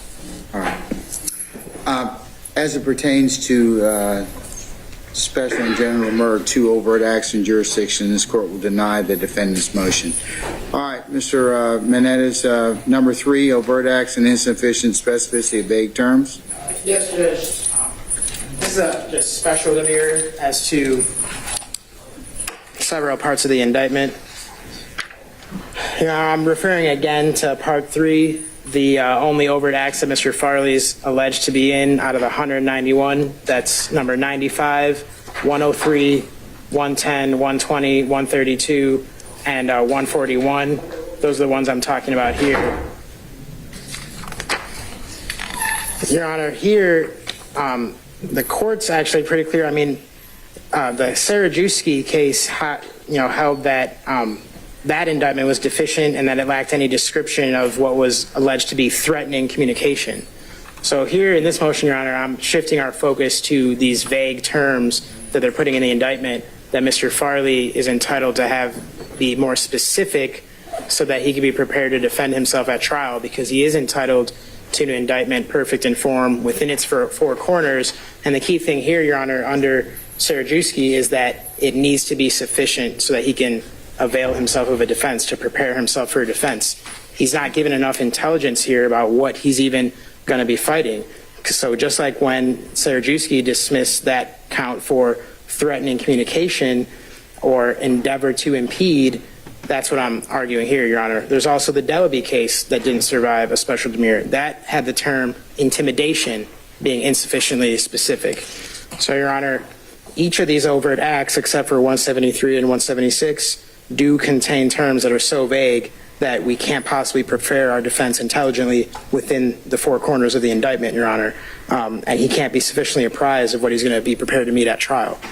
173 and 176, I do concede, okay, those are specific enough. It talks about shooting a person with a gun. That shooting with a gun, that can't be committed in any other kind of way. But importantly, Your Honor, the Delaby court holds that the term intimidation was impermissibly vague because intimidation can be committed in so many different ways. And again, Your Honor, despite its age, Ralston v. Cox is still a good law. It's an example where the court has the authority to demur specific overt acts of conspiracies, not just whole conspiracy. And so, Your Honor, now I want to go to each of these acts and the allegations and how they're vague. So number 95, again, appearing in a video released on social media, doesn't say what that means. What do you mean appear in a video? And just the proof of what I'm saying, Your Honor, is the way it's been talked about at different points during this case in the proffers. Appear in a video, appearing doing what? Saying what? Rapping, dancing, what? It's just, that doesn't say like appear in a video, Your Honor. It doesn't say anything about how that's furthering the objectives of anything or what that even means, Your Honor. Same thing with number 103, that he appeared in a YouTube video titled Mob Ties and that the defendants were flashing gang signs with lyrics. He doesn't say, does he even say these lyrics? Does he mouth them? Did he write them? Does he rap them? What? It doesn't say, Your Honor. It just says he appeared in a YouTube video and then says defendants were flashing gang signs with lyrics. Which defendants? It should have said which ones. It should have said what they mean by appear. It should have said what they mean by the lyrics. What is the significance of the lyrics and Tupac and Hit 'Em Up? Doesn't say. Just says he appeared in there. Same thing with 110, Your Honor, a YouTube video of a song of Mr. Wunny Lee saying vaguely and sufficiently that he appeared in it. At first bond hearings, they tried to say like he was saying the lyrics or he had something to do with the lyrics. And while I don't think those lyrics are probative or have anything to do with reality, even so, he's not alleged to have written them, rapped them, mouthed them. I want to know, he needs to know what appear in a YouTube video means, and then they just say some lyrics.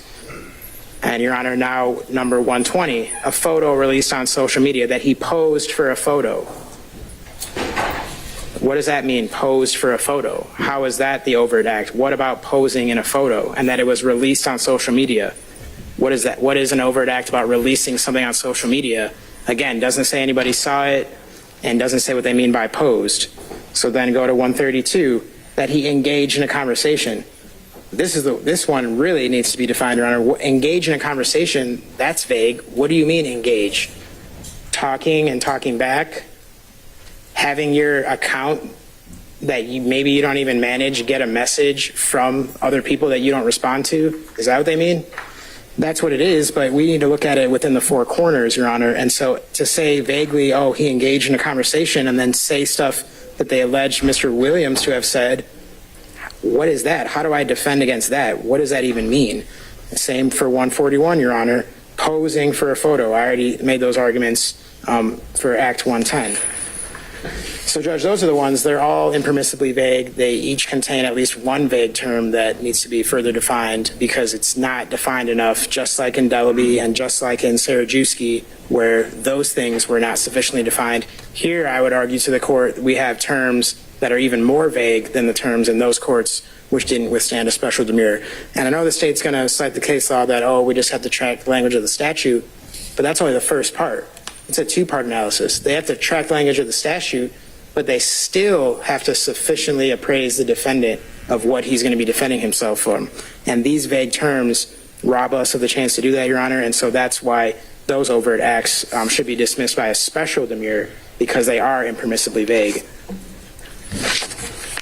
All right, thank you, sir. All right, Mr. Floyd? Yes, Your Honor.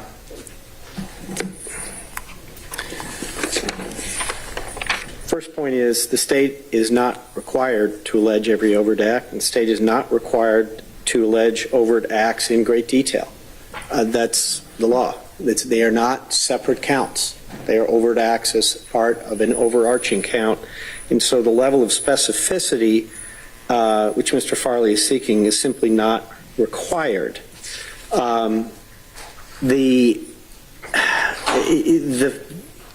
I can only say it's strikes me as feigned confusion here. As to each of these acts, the state has alleged the specific date. It has alleged everybody who's involved. It's not like he doesn't know what we're talking about. Okay? The individuals in almost every one of these acts that are referenced, other than Mr. Farley, are co-defendants. The idea that he is bewildered at what it means to appear in a video, to appear in a photograph, is simply an untenable argument. What does it mean to be released? Well, people talk about releasing videos, releasing movies, releasing all kind of TV shows, etc. all the time. Social media, not exactly a vague term. And numerous times we've mentioned the specific platform, like YouTube. A conversation, again, not real confusing, particularly since we've quoted language from the specific conversation. And he has the videos, he has the photos, he has the transcripts and recordings of the conversations. And so under the standards that we've cited before, including Sanders versus State, that is more than sufficient. We're not talking about something where Mr. Farley wasn't present, and we're not talking about something that Mr. Farley hasn't received in discovery. We're not talking about something that's some grand mystery about what's going on. I've never seen a case that said this is demurrable, and I don't think this is going to be the first one. If Your Honor has any questions, I'd be happy to address them. No, I don't. Very briefly about that, discovery has nothing to do here. It's not feigned or not feigned. It's that you need to do the legal analysis and you need to put everything out of our mind except for the four corners of your indictment. They saw us very clear about that. So it doesn't matter that I've seen the videos. He's entitled to an indictment perfect and form within its four corners to sufficiently appraise himself. So all that extra stuff is actually not part of the court's analysis. It needs to be restricted to the indictment itself only. We are going to feign ignorance because we pretend for purposes of the error that we don't know anything else except for the indictment. That's what it means. Your Honor, Sanders versus State, unanimous decision, Georgia Supreme Court, 2022. The additional detail desired by Sanders may be supplemented by the pretrial discovery he receives any investigation or counsel conducts. All right. I'm going to deny your motion in regards to General Demurrer, Special and General Demurrer's 3 overt acts and insufficient specificity of vague terms. Let's move on to the issue involving unindicted co-conspirators, Mr. Menendez. Okay, thank you, Judge. The last 3 are actually very short and straightforward. I can probably do it all 3. That'd be fine. Okay. Unindicted co-conspirators, insufficient nexus, and distinguishment between overt and predicate acts. Yes, Judge. Those are the same arguments under Special Demurrer that he's entitled to an indictment, perfect in form, that within its 4 corners puts him on notice of what he's going to defend himself against. The way that fails in this regard is that they just say in the indictment that Mr. Farley and the other co-defendants, together with unindicted co-conspirators, did these things. Well, for the indictment to be perfect in substance and form within its 4 corners, they need to say who those unindicted co-conspirators are.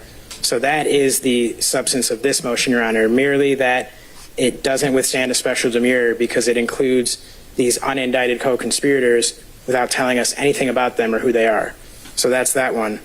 Number 5, Your Honor, it's just an insufficient nexus because under Schiffels v. Kemper Financial Services, which again, yeah, it's a civil case, but that's something unique about RICO is that it does have a civil component and a criminal one. And there's no difference in how those are decided. There's a difference at trial of what their burden is, either preponderance or beyond reasonable doubt. But as far as demurrers, there is no difference, and there is a civil application of RICO. And in that application, Schiffels v. Kemper Financial Services, they say that to allege a conspiracy to violate Georgia RICO, the state would have to plead that each defendant knowingly agreed to conduct the affairs of a particular enterprise and that each conspirator agreed to the commission of the predicate acts and that each defendant knew that those predicate acts were part of a pattern of racketeering. So how can I do that when I don't know who these supposed unindicted co-conspirators are? So, Your Honor, again, under Schiffels, it says conclusory allegations of conspiracy are not sufficient to allege a criminal act under OCGA 16-4-14 and 16-14-8. Rather, the state must allege facts from which one can infer each defendant's agreement to violate the laws the state contends constitute the racketeering activity. So, Your Honor, for those reasons, it can't survive a special demurrer to have an indictment that says, oh, together with unindicted co-conspirators, because then how are you on notice of how to defend yourself? How are you on notice about what attorney you want to hire, whether you want to make a plea, when you don't know whether that specific intent is going to be satisfied? You don't know who these unindicted co-conspirators are. That's a pretty simple thing, Your Honor. I think that line, unindicted co-conspirators, either needs to be removed or needs to be re-indicted to tell us who those unindicted co-conspirators are. As far as the insufficient nexus, Your Honor, that's the one I was just talking about before that the allegations need to allege facts to infer that each defendant's agreement to violate the laws. That was actually, I was talking about the nexus, Judge, my bad. There, they don't allege that, Your Honor. So the nexus between the enterprise and the conspiracy is insufficient by this indictment. And then lastly, Your Honor, they say overt and predicate acts, the part that I referred to in count 1, where they say that some of these, certain of which are acts of racketeering, that's again not acceptable under a special demurrer. They need to say which are the overt acts and which are the predicate acts. They can't just list them and then say certain of these are acts of racketeering. They need to say these are the acts of racketeering, these are the overt acts that aren't. Because otherwise, how do I know which one they mean is which? So those three, Judge. Insufficient nexus, that applies to the entire count 1. But as far as the distinguishing between overt and predicate acts and unindicted co-conspirators, that's just something that also needs to be included, Your Honor. All right, sir. Mr. Floyd? Yes, Your Honor. So we have unindicted co-conspirators, insufficient nexus, and distinguishment between overt and predicate acts. Yes, sir. And then we'll move on. I think there's... Mr. Menendez, you haven't dealt with duplicative counts. Oh, Your Honor, I think Mr. Floyd said a different colleague. I'll handle that response, Your Honor. Okay, all right, okay. Okay. All right. So on number 4, Your Honor, unindicted co-conspirators, no case cited by Mr. Farley that says we're required to identify those, and kind of misses the fact that they are unindicted. And there's a problem with identifying individuals who are unindicted in an indictment because they don't have the ability to come in and demur or otherwise seek relief. Their reputation can be devastated, but they don't have standing to come in and do that. That is why it presents, I can't say it never happens, but that is why the state and also the federal government are very reluctant to do that. And you see things like unindicted co-conspirator A or unindicted co-conspirator 1 referred to in indictments because that person doesn't have a chance to come in and respond. They're not a party. There are some jurisdictions that suggest it may be unethical to do so. That's not a universal rule, it's a practice, but it makes sense.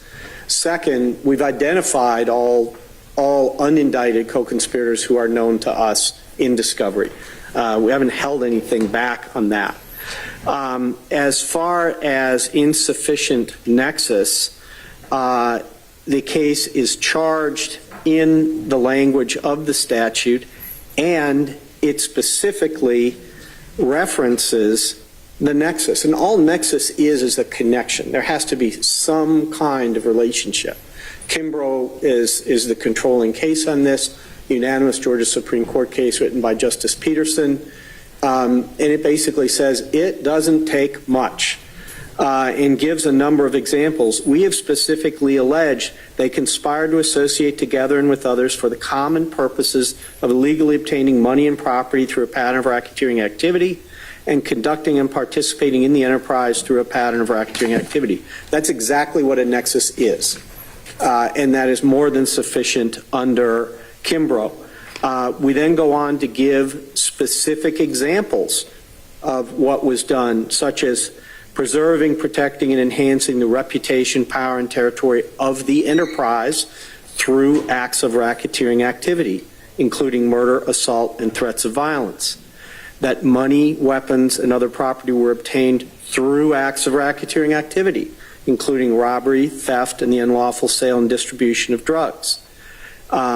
We also allege that persons who were involved in the conspiracy to participate in and conduct the enterprise obstructed law enforcement investigations and court proceedings through witness intimidation and attacks upon law enforcement officers. That's drawing the connection between the conduct and the enterprise. That is all that is required.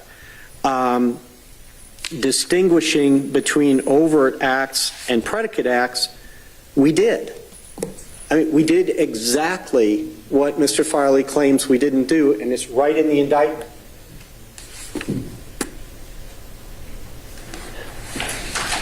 It's a key dramatic moment when the screen went dead black on me just as I picked it up. Your Honor, I'll just start with Act 1, and I'll blessedly stop with Act 1 because there's 191 of them. But in that case, we talk about aggravated assault with a deadly weapon, a firearm against the person of Reginald Pettis. Go through the allegation. In violation of Georgia law pursuant to 16-521, which is an act of racketeering activity under OCGA 16-4-3 sub 5A little v, and an overt act in furtherance of the conspiracy. Where it is both, we say exactly that. We do it over 70 times. Where it is only an overt act, we do not make the reference to the underlying incorporating provision from RICO. An example of that is number 7, which involves Mr. Murphy. We consistently did that throughout the indictment. That's exactly what he's complaining of. The thing he says is missing is there. Okay.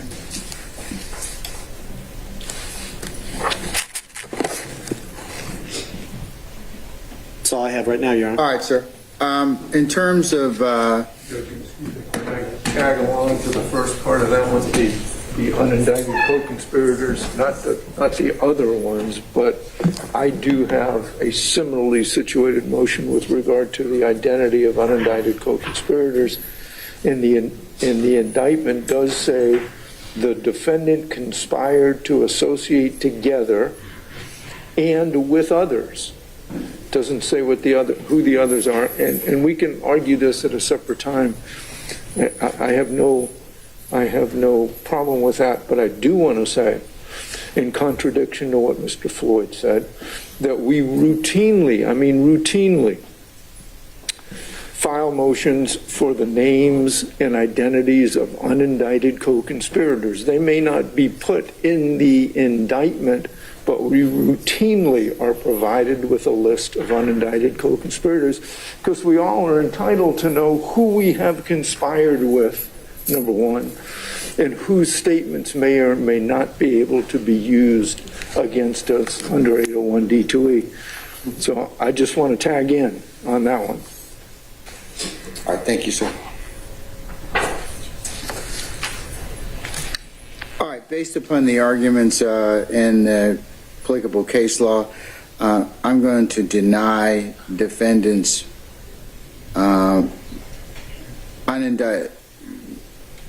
amended special and general demurrers for unindicted co-conspirators. I'm going to deny insufficient nexus, that's general demurrers, special demurrers 5. I'm going to deny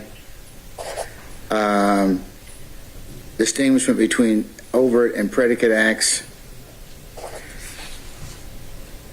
And I think that gets us to the duplicative counts in terms of general and special demurrers, as well as the motion to sever counts, motion to sever the trial of defendant, motion to declare the Georgia gang statute and corresponding rule of evidence 418 unconstitutional, and the Georgia RICO statute unconstitutional. And Your Honor, I was wondering, I know we're getting late into the day. I'm going to be here all day, all week. So if the court would like to 2 shows daily. Here's the one I'm doing tomorrow, and just hear Mr. Floyd's. That's as amenable to me, or the court. Okay, Mr. Floyd, what else are you arguing, sir? I've got severance and constitutionality, Your Honor. All right, let's go ahead and roll those up at this point in time, and then I can, is that the only other two? Ms. Rosenwasser will handle the rest? I believe the only, I think it's those, and then I'm handling the one about the duplicative. And Yes. I'm sure I can. We'll push that till tomorrow along with the other ones related as it relates to you. But just so we handle the ones involving Mr. Floyd this evening. So, sir, if you could go ahead and continue with that. Okay. Well, I think Mr. Menendez may want to make his argument first. All right. Yes, I'm prepared to respond to both. So you're going to do the motion to sever? Yes, sir. Okay.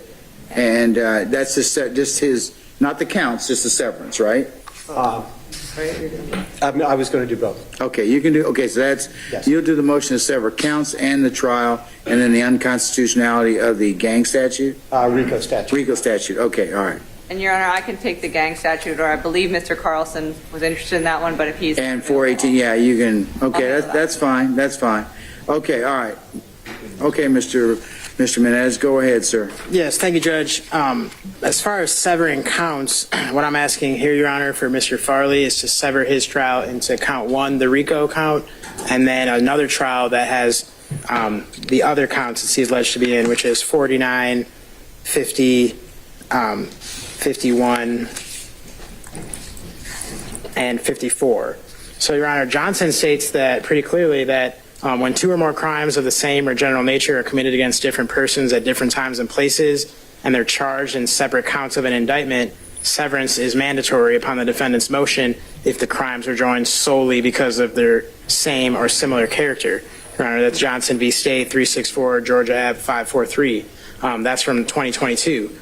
It goes on to say that if the offenses are not joined solely because they're the same or similar character, and evidence of one charged offense would be admissible as a similar transaction during trial on another charged offense, the trial court's vested with discretion in deciding whether to grant the motion to sever. So there's nothing commanding Your Honor to do it one way or the other, but I am asking Your Honor to do that because the court does go on to say in that case that in making this decision, the court must consider the number of offenses, the complexity of the charges, that's crucial, and the complexity of the evidence, and determine whether a jury will be able to fairly and intelligently parse the evidence and apply the law. So here, Your Honor, we have a completely unfair trial as it counts to the murder counts, because here what we have, if you were tried just on the murder counts, we have a person who's an entrepreneur, networking, and finds himself riding in the backseat of a car that's behind another car, and then something happens where we don't know the circumstances. So, Your Honor, that's a very different kind of trial than me having to fight that on its own versus me having to fight that now with all these people and all these attorneys and all this evidence of RICO going back to 2013, 2015, wiretaps, all this stuff, just to simply decide whether sitting in the backseat of a car makes you a party to a murder when there's no other assistance alleged and he's merely present, merely associated. And so, Your Honor, to get up here and then you're going to tell the jury, oh, mere association doesn't count on these counts, but then here's a whole RICO case where the entire nature of the case is association, which is okay. I mean, I disagree with RICO, as we'll find out from our other motion, but to do a RICO count and then these murder counts together is just, not fair, Your Honor. And they are joined solely because they're the same and similar character. So that's that, Your Honor. I mean, there is nothing. There's the murder of Mr. Schmeldrinks, and then the jury's analysis of the burden of proof on that is going to be just completely confused by the complexity of the other case. And then it really is just this presence and this association that ties him into the RICO. So under Johnson, Your Honor, I'm just asking this court to sever count 1 from the rest of the counts just for Mr. Farley. All right. Go ahead and argue the rest of the, that's your motion to sever counts. What about the trial? And then you can deal with the gang statute, your argument on the gang statute and the RICO statute. Yes, Judge. So admittedly, this motion to sever the trials is a lot stronger. And I do think it's less discretionary and leads, if we don't sever it, to a situation where Mr. Farley's rights are just completely just trashed. So, for example, the biggest reason, Your Honor, is because there's so much evidence admitted against one co-defendant that wouldn't be admitted against him. Okay, but what I think is the strongest argument, Your Honor, is just the scale of this. We've had all these pretrial hearings about how it's going to take 6 to 9 months. And so, Your Honor, to have a defendant like Mr. Farley, who doesn't have the resources like some of the other defendants, who we now see still don't have an attorney, Your Honor. So I think the proof is right behind me how difficult it is for someone to hire an attorney of their choosing, free of conflict, which is his right under the Sixth Amendment. He has a right under the Sixth Amendment to an attorney of his choosing, free of conflict. Had it not been for me agreeing to do the case, that would be impossible. And that's impossible for a lot of the co-defendants, Your Honor. We've seen that. When you try 28 people at once, you're like taking up all the private attorneys of the city that you live in, and you're asking that private attorney who has had to go through years of training, hundreds of thousands of dollars of education, and now these clients essentially rent us out for their advocacy. And that's just not fair, Your Honor. It's like, oh, you're going to go to the prom, we're going to rent you a limo, but now, oh, actually, this prom is going to last 6 to 9 months, and you're going to have to rent a limo every single day. You're going to have to rent out Mr. Menendez to sit there with you every day and pay him by the hour. That's not fair. It's not fair, Judge. So that will be solved by severing the trial of Mr. Farley. That might be fair to some other defendants who are all over the discovery, but Mr. Farley, he's only in like 7 out of the 191 overt acts, and he's only in 4 of the counts. So in that 6 to 9 months, my actual engagement in his advocacy will be a matter of days. It's something we can do in a week and a half. But what the state has done to rob him of his rights under the Sixth Amendment and his rights to due process and his right to be treated equally and not be discriminated against based on wealth or anything else, they've put 28 people together, and then for those people that are in such a small part of the discovery, they've created a situation where you don't get to pick your attorney. You just get to hope that you'll have someone agree to something, even though it might not make sense. And now, look what we have. We have people who are still unable to hire an attorney. And I think part of it is because of this lack of severance. And so, Judge, to force Mr. Farley to sit there with a paid advocate who's not going to do anything for months at a time is not fair, Your Honor. They're essentially picking his attorney for him by saying, oh, you got to have this amount of money or otherwise you can't defend yourself, which is not fair because what he only needs is someone to defend him for a few weeks. And this RICO count, they could easily just prove just those overt acts and the existence of a conspiracy. It's not going to take a long time. They're going to say, oh, they're going to make us redo this RICO conspiracy over and over and over. No, they just got to show what they say is seemingly based on the rulings of my other motions. It's not that hard. A nexus, a few overt acts, a pattern, and that's it. That can be done with this handful of witnesses in addition to his other counts, Judge, but that should be separate. That way it can be done in like a week and a half, and that way Mr. Farley isn't forced to defend himself in the way that he has to resort to because of money and because of this sort of wealth discrimination of accusing this many people at once of something, Your Honor. And so I included other arguments, of course, but those have been articulated by other co-defendants in the past. It's more just for the record. But I do cite some things like Morris v. State, whenever it appears necessary to determine a fair determination of the guilt or innocence of a defendant. To have a fair determination of that, Your Honor, Mr. Farley should have his trial severed so that it can be just a week and a half, and then he can have an attorney of his choosing, free of conflict, and he can have his due process and his confrontation under the Fifth and the Sixth Amendments.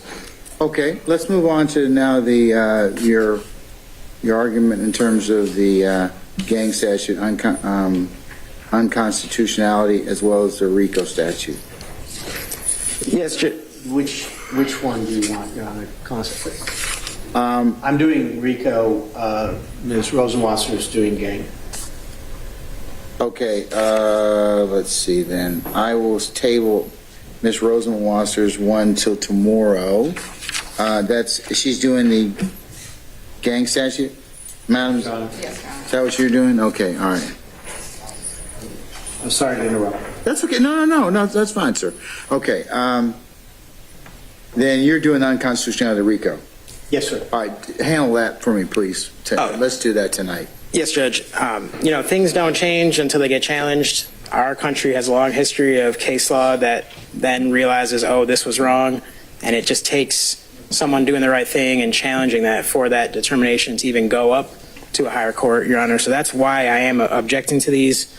Your Honor, just because something has been deemed constitutional in the past just doesn't mean that it is, and I think this case specifically. What's your basis to have for me as the trial judge in this case to have it declared or the unconstitutional? Hasn't our Supreme Court already passed on this issue? Not as it pertains to this exact set of facts. That's why this is distinguishable, Judge. One, the scope of it and the financial aspect, but also the First Amendment aspect. We have several overt acts here that involve artistry, just entrepreneurship, clothing, and that's an unconstitutional application of finding someone accountable criminally for something. Well, I think the state's argument is when those acts, and this is what I guess we'll find out at trial, whether or not those acts are basically admissions. So exactly, Your Honor. So that's something we'll take up at trial. Yes, Judge. And I of course, I don't expect the court to rule in my favor on this, but I do want to have it for the record. And you never know, this is a chance to do something cool. And I think it is the right thing, Your Honor. The vagueness as well of the RICO statute. But you have to have a good faith basis to challenge the statute. So I think you've raised one. If you're saying that is the issue of the interplay between the First Amendment and clothing, some other things. Yes, that is fine. Yeah. And you certainly are well within your rights, and you wouldn't be a good advocate if you weren't doing that on behalf of your client, okay? Yes, Judge. And just real quick for the record, the other things I put in my motion were the fact that they're able to put so much evidence in the indictment itself is unconstitutional. We don't get to do that for any other allegation. There's social media pictures in the indictment. Your Honor is going to read the indictment to the jury, and they're going to see actual evidence before they even get to the opening statements. That's not how it's supposed to work, Your Honor. Well, I'm going to read it. But actually, I'm going to tape it, so... and I don't plan on showing the picture, so. Yes, Judge. And then lastly, we don't have any mechanism here like we do in civil law to have a motion for summary judgment, which is a type of thing I think would have been granted for Mr. Farley here, because not only is the indictment doesn't allege anything, the discovery itself and the warrant affidavit itself for his arrest simply alleges presence and association.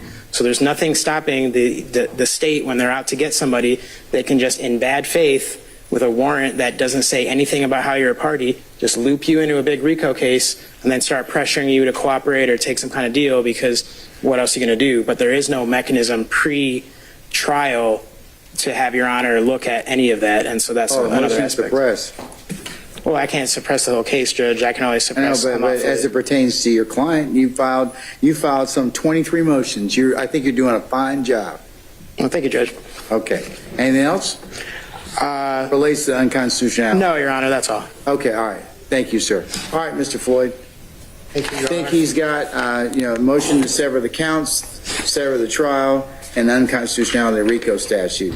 Yes, and Your Honor. I'll let Ms. Rosenwasser tomorrow cover the duplicative count issue as well as the gang statute, and I think she said Mr. Carlson will come in and argue the evidence 418 issue. Mm-hmm. Okay?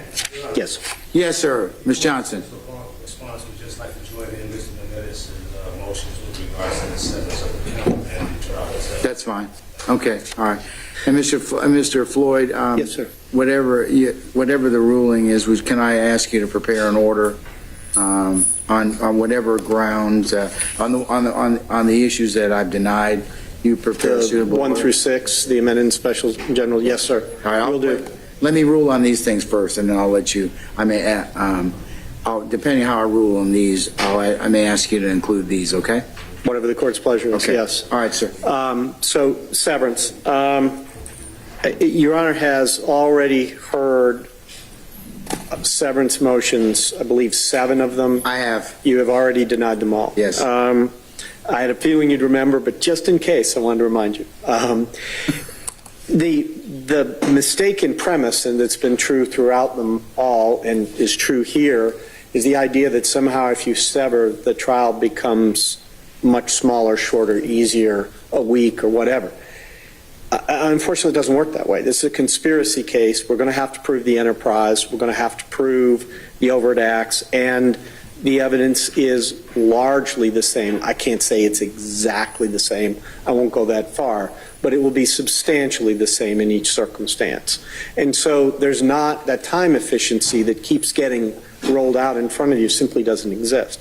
That's the primary reason why, and we've cited these cases previously, I haven't been able to find a reported Georgia RICO case where severance was granted and the issue came up in appeal. I just haven't seen it. Every one of them, the posture is severance has been denied. The court looks at it, the appellate court looks at it, says it's a matter of discretion, and discretion was appropriately exercised. And those cases are very similar to this one. We've also cited to you on the same principle an extensive number of federal RICO conspiracy cases. I'm dealing specifically with RICO conspiracy because the question is the same and the standard is essentially the same. The problems that we've mentioned in the past, inefficiency, the trauma of causing individuals to testify repeatedly to violent acts they've suffered, the opportunities for witnesses to shape their testimony in subsequent trials, all of those considerations, that's not the entire list, but we've briefed it extensively in the past. They don't go away. They would actually only get worse if Mr. Farley was to have two trials, one on RICO and one on murder, etc. That doesn't solve the problem. It really magnifies it. I think part of Mr. Farley's constitutional arguments drifted over into the severance side, or perhaps he feels they're applicable to both. It doesn't make any difference here because he was talking about Sixth Amendment issues. Mr. Farley has an attorney, and that's Mr. Menendez. Mr. Menendez has, as you pointed out, filed a very extensive list of motions on his behalf and is fighting for him as hard as he possibly can, as we would all expect him to do. But part of what comes with that is Mr. Farley doesn't have standing to raise constitutional issues relating to other people who don't have counsel for whatever reason. He can raise his own. He could raise it if he didn't have counsel, couldn't obtain it, but that's not the situation. And therefore, that's just not an argument that's available to him. As far as constitutionality is concerned, let me first address vagueness. There are quite literally hundreds of RICO challenges based on vagueness. None have succeeded. There are hundreds in the federal system. There's approximately a half dozen, I believe, in our system. And the counterpart state RICO statutes across the country, there's about another 35 or 36 of them. Many of those have been challenged. Vagueness has not worked once. Vagueness didn't work in the Rodriguez case against our gang statute either, for essentially the same reasons, because the statutes have a lot of similarities. There's nothing new here presented on vagueness that hasn't been addressed in the past. In fact, there's nothing really specific at all presented on vagueness. As to First Amendment, it just conflates the problem. The argument that keeps, or the statement that keeps getting presented to the court is that speech has been criminalized. That's not what we're talking about.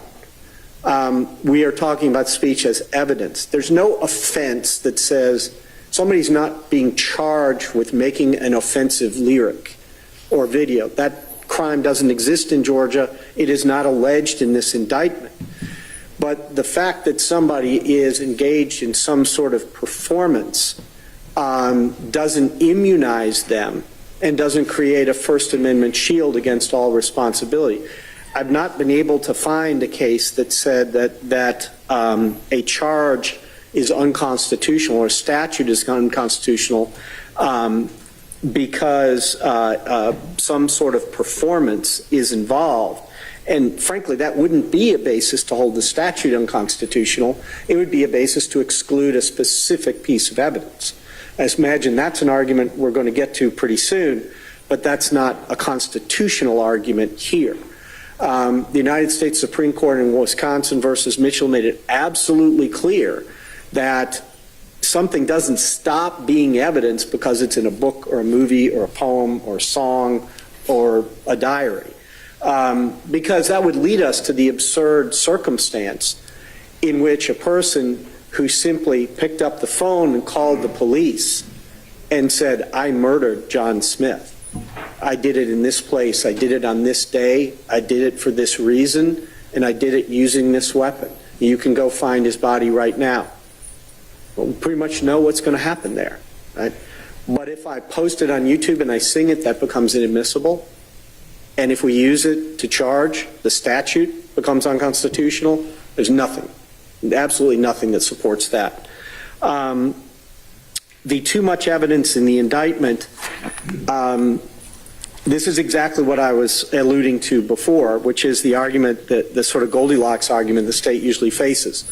It's either too much or it's too little. It's never just right. But, you know, this is the same defendant who 30 minutes ago was arguing that we hadn't given the dictionary definition of various phrases in it, and now says, but wait, this statute's unconstitutional because you can talk about too much. Those two things can't occupy the same place at the same time. As I said, I am not aware of any case anywhere in the country holding any RICO statute unconstitutional on any of these grounds. Don't think this should be the first one. Okay. All right. As it pertains to the amended motion to sever counts, I'm going to deny that motion as it relates to Mr.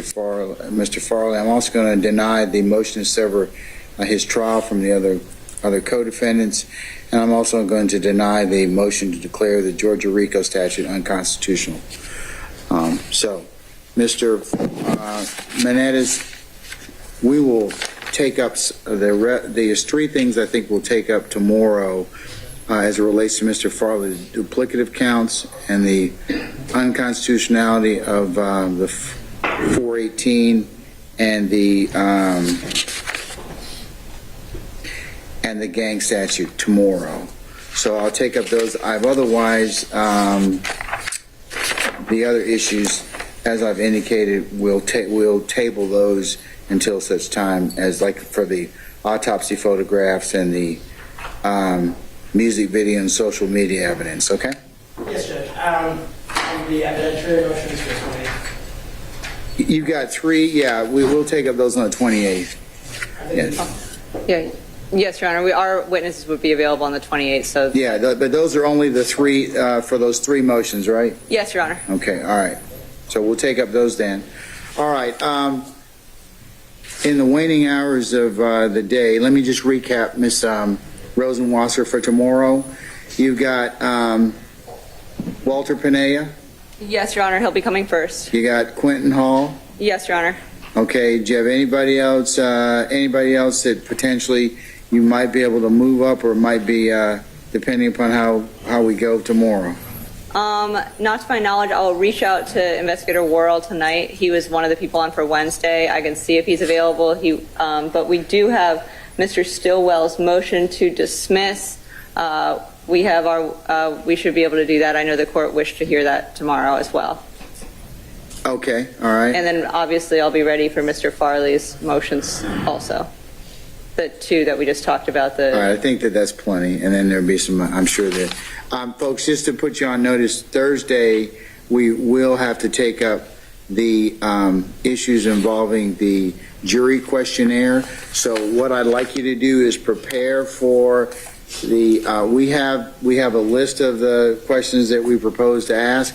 What I'm asking you all to do is, if you have a specific objection to a question that the court is going to put in the questionnaire, you come prepared to argue those on Thursday morning. I'm not going to go through all of them unless I absolutely have to in that respect.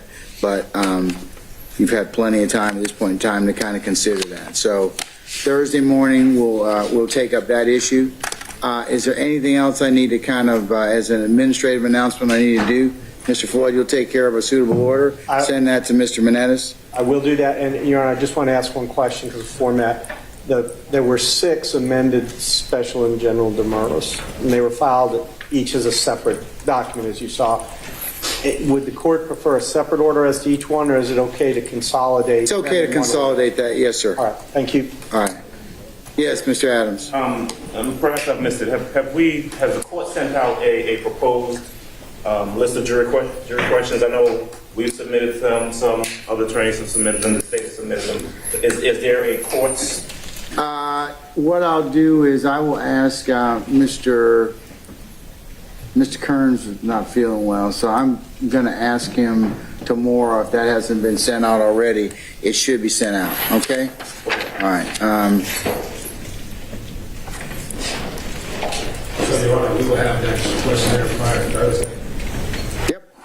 If you haven't otherwise, if you submitted questions, then that's fine. But yes, I'll ask Mr. Kearns about that tomorrow. And we'll hopefully get it out tomorrow sometime. I think he's been working on it. I've seen some of it, so we should be good in that respect, okay?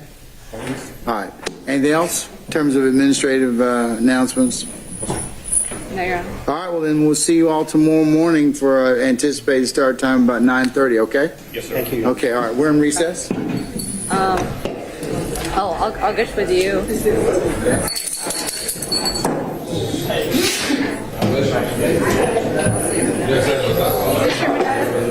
Was it jail calls? We can probably get them.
Thank you.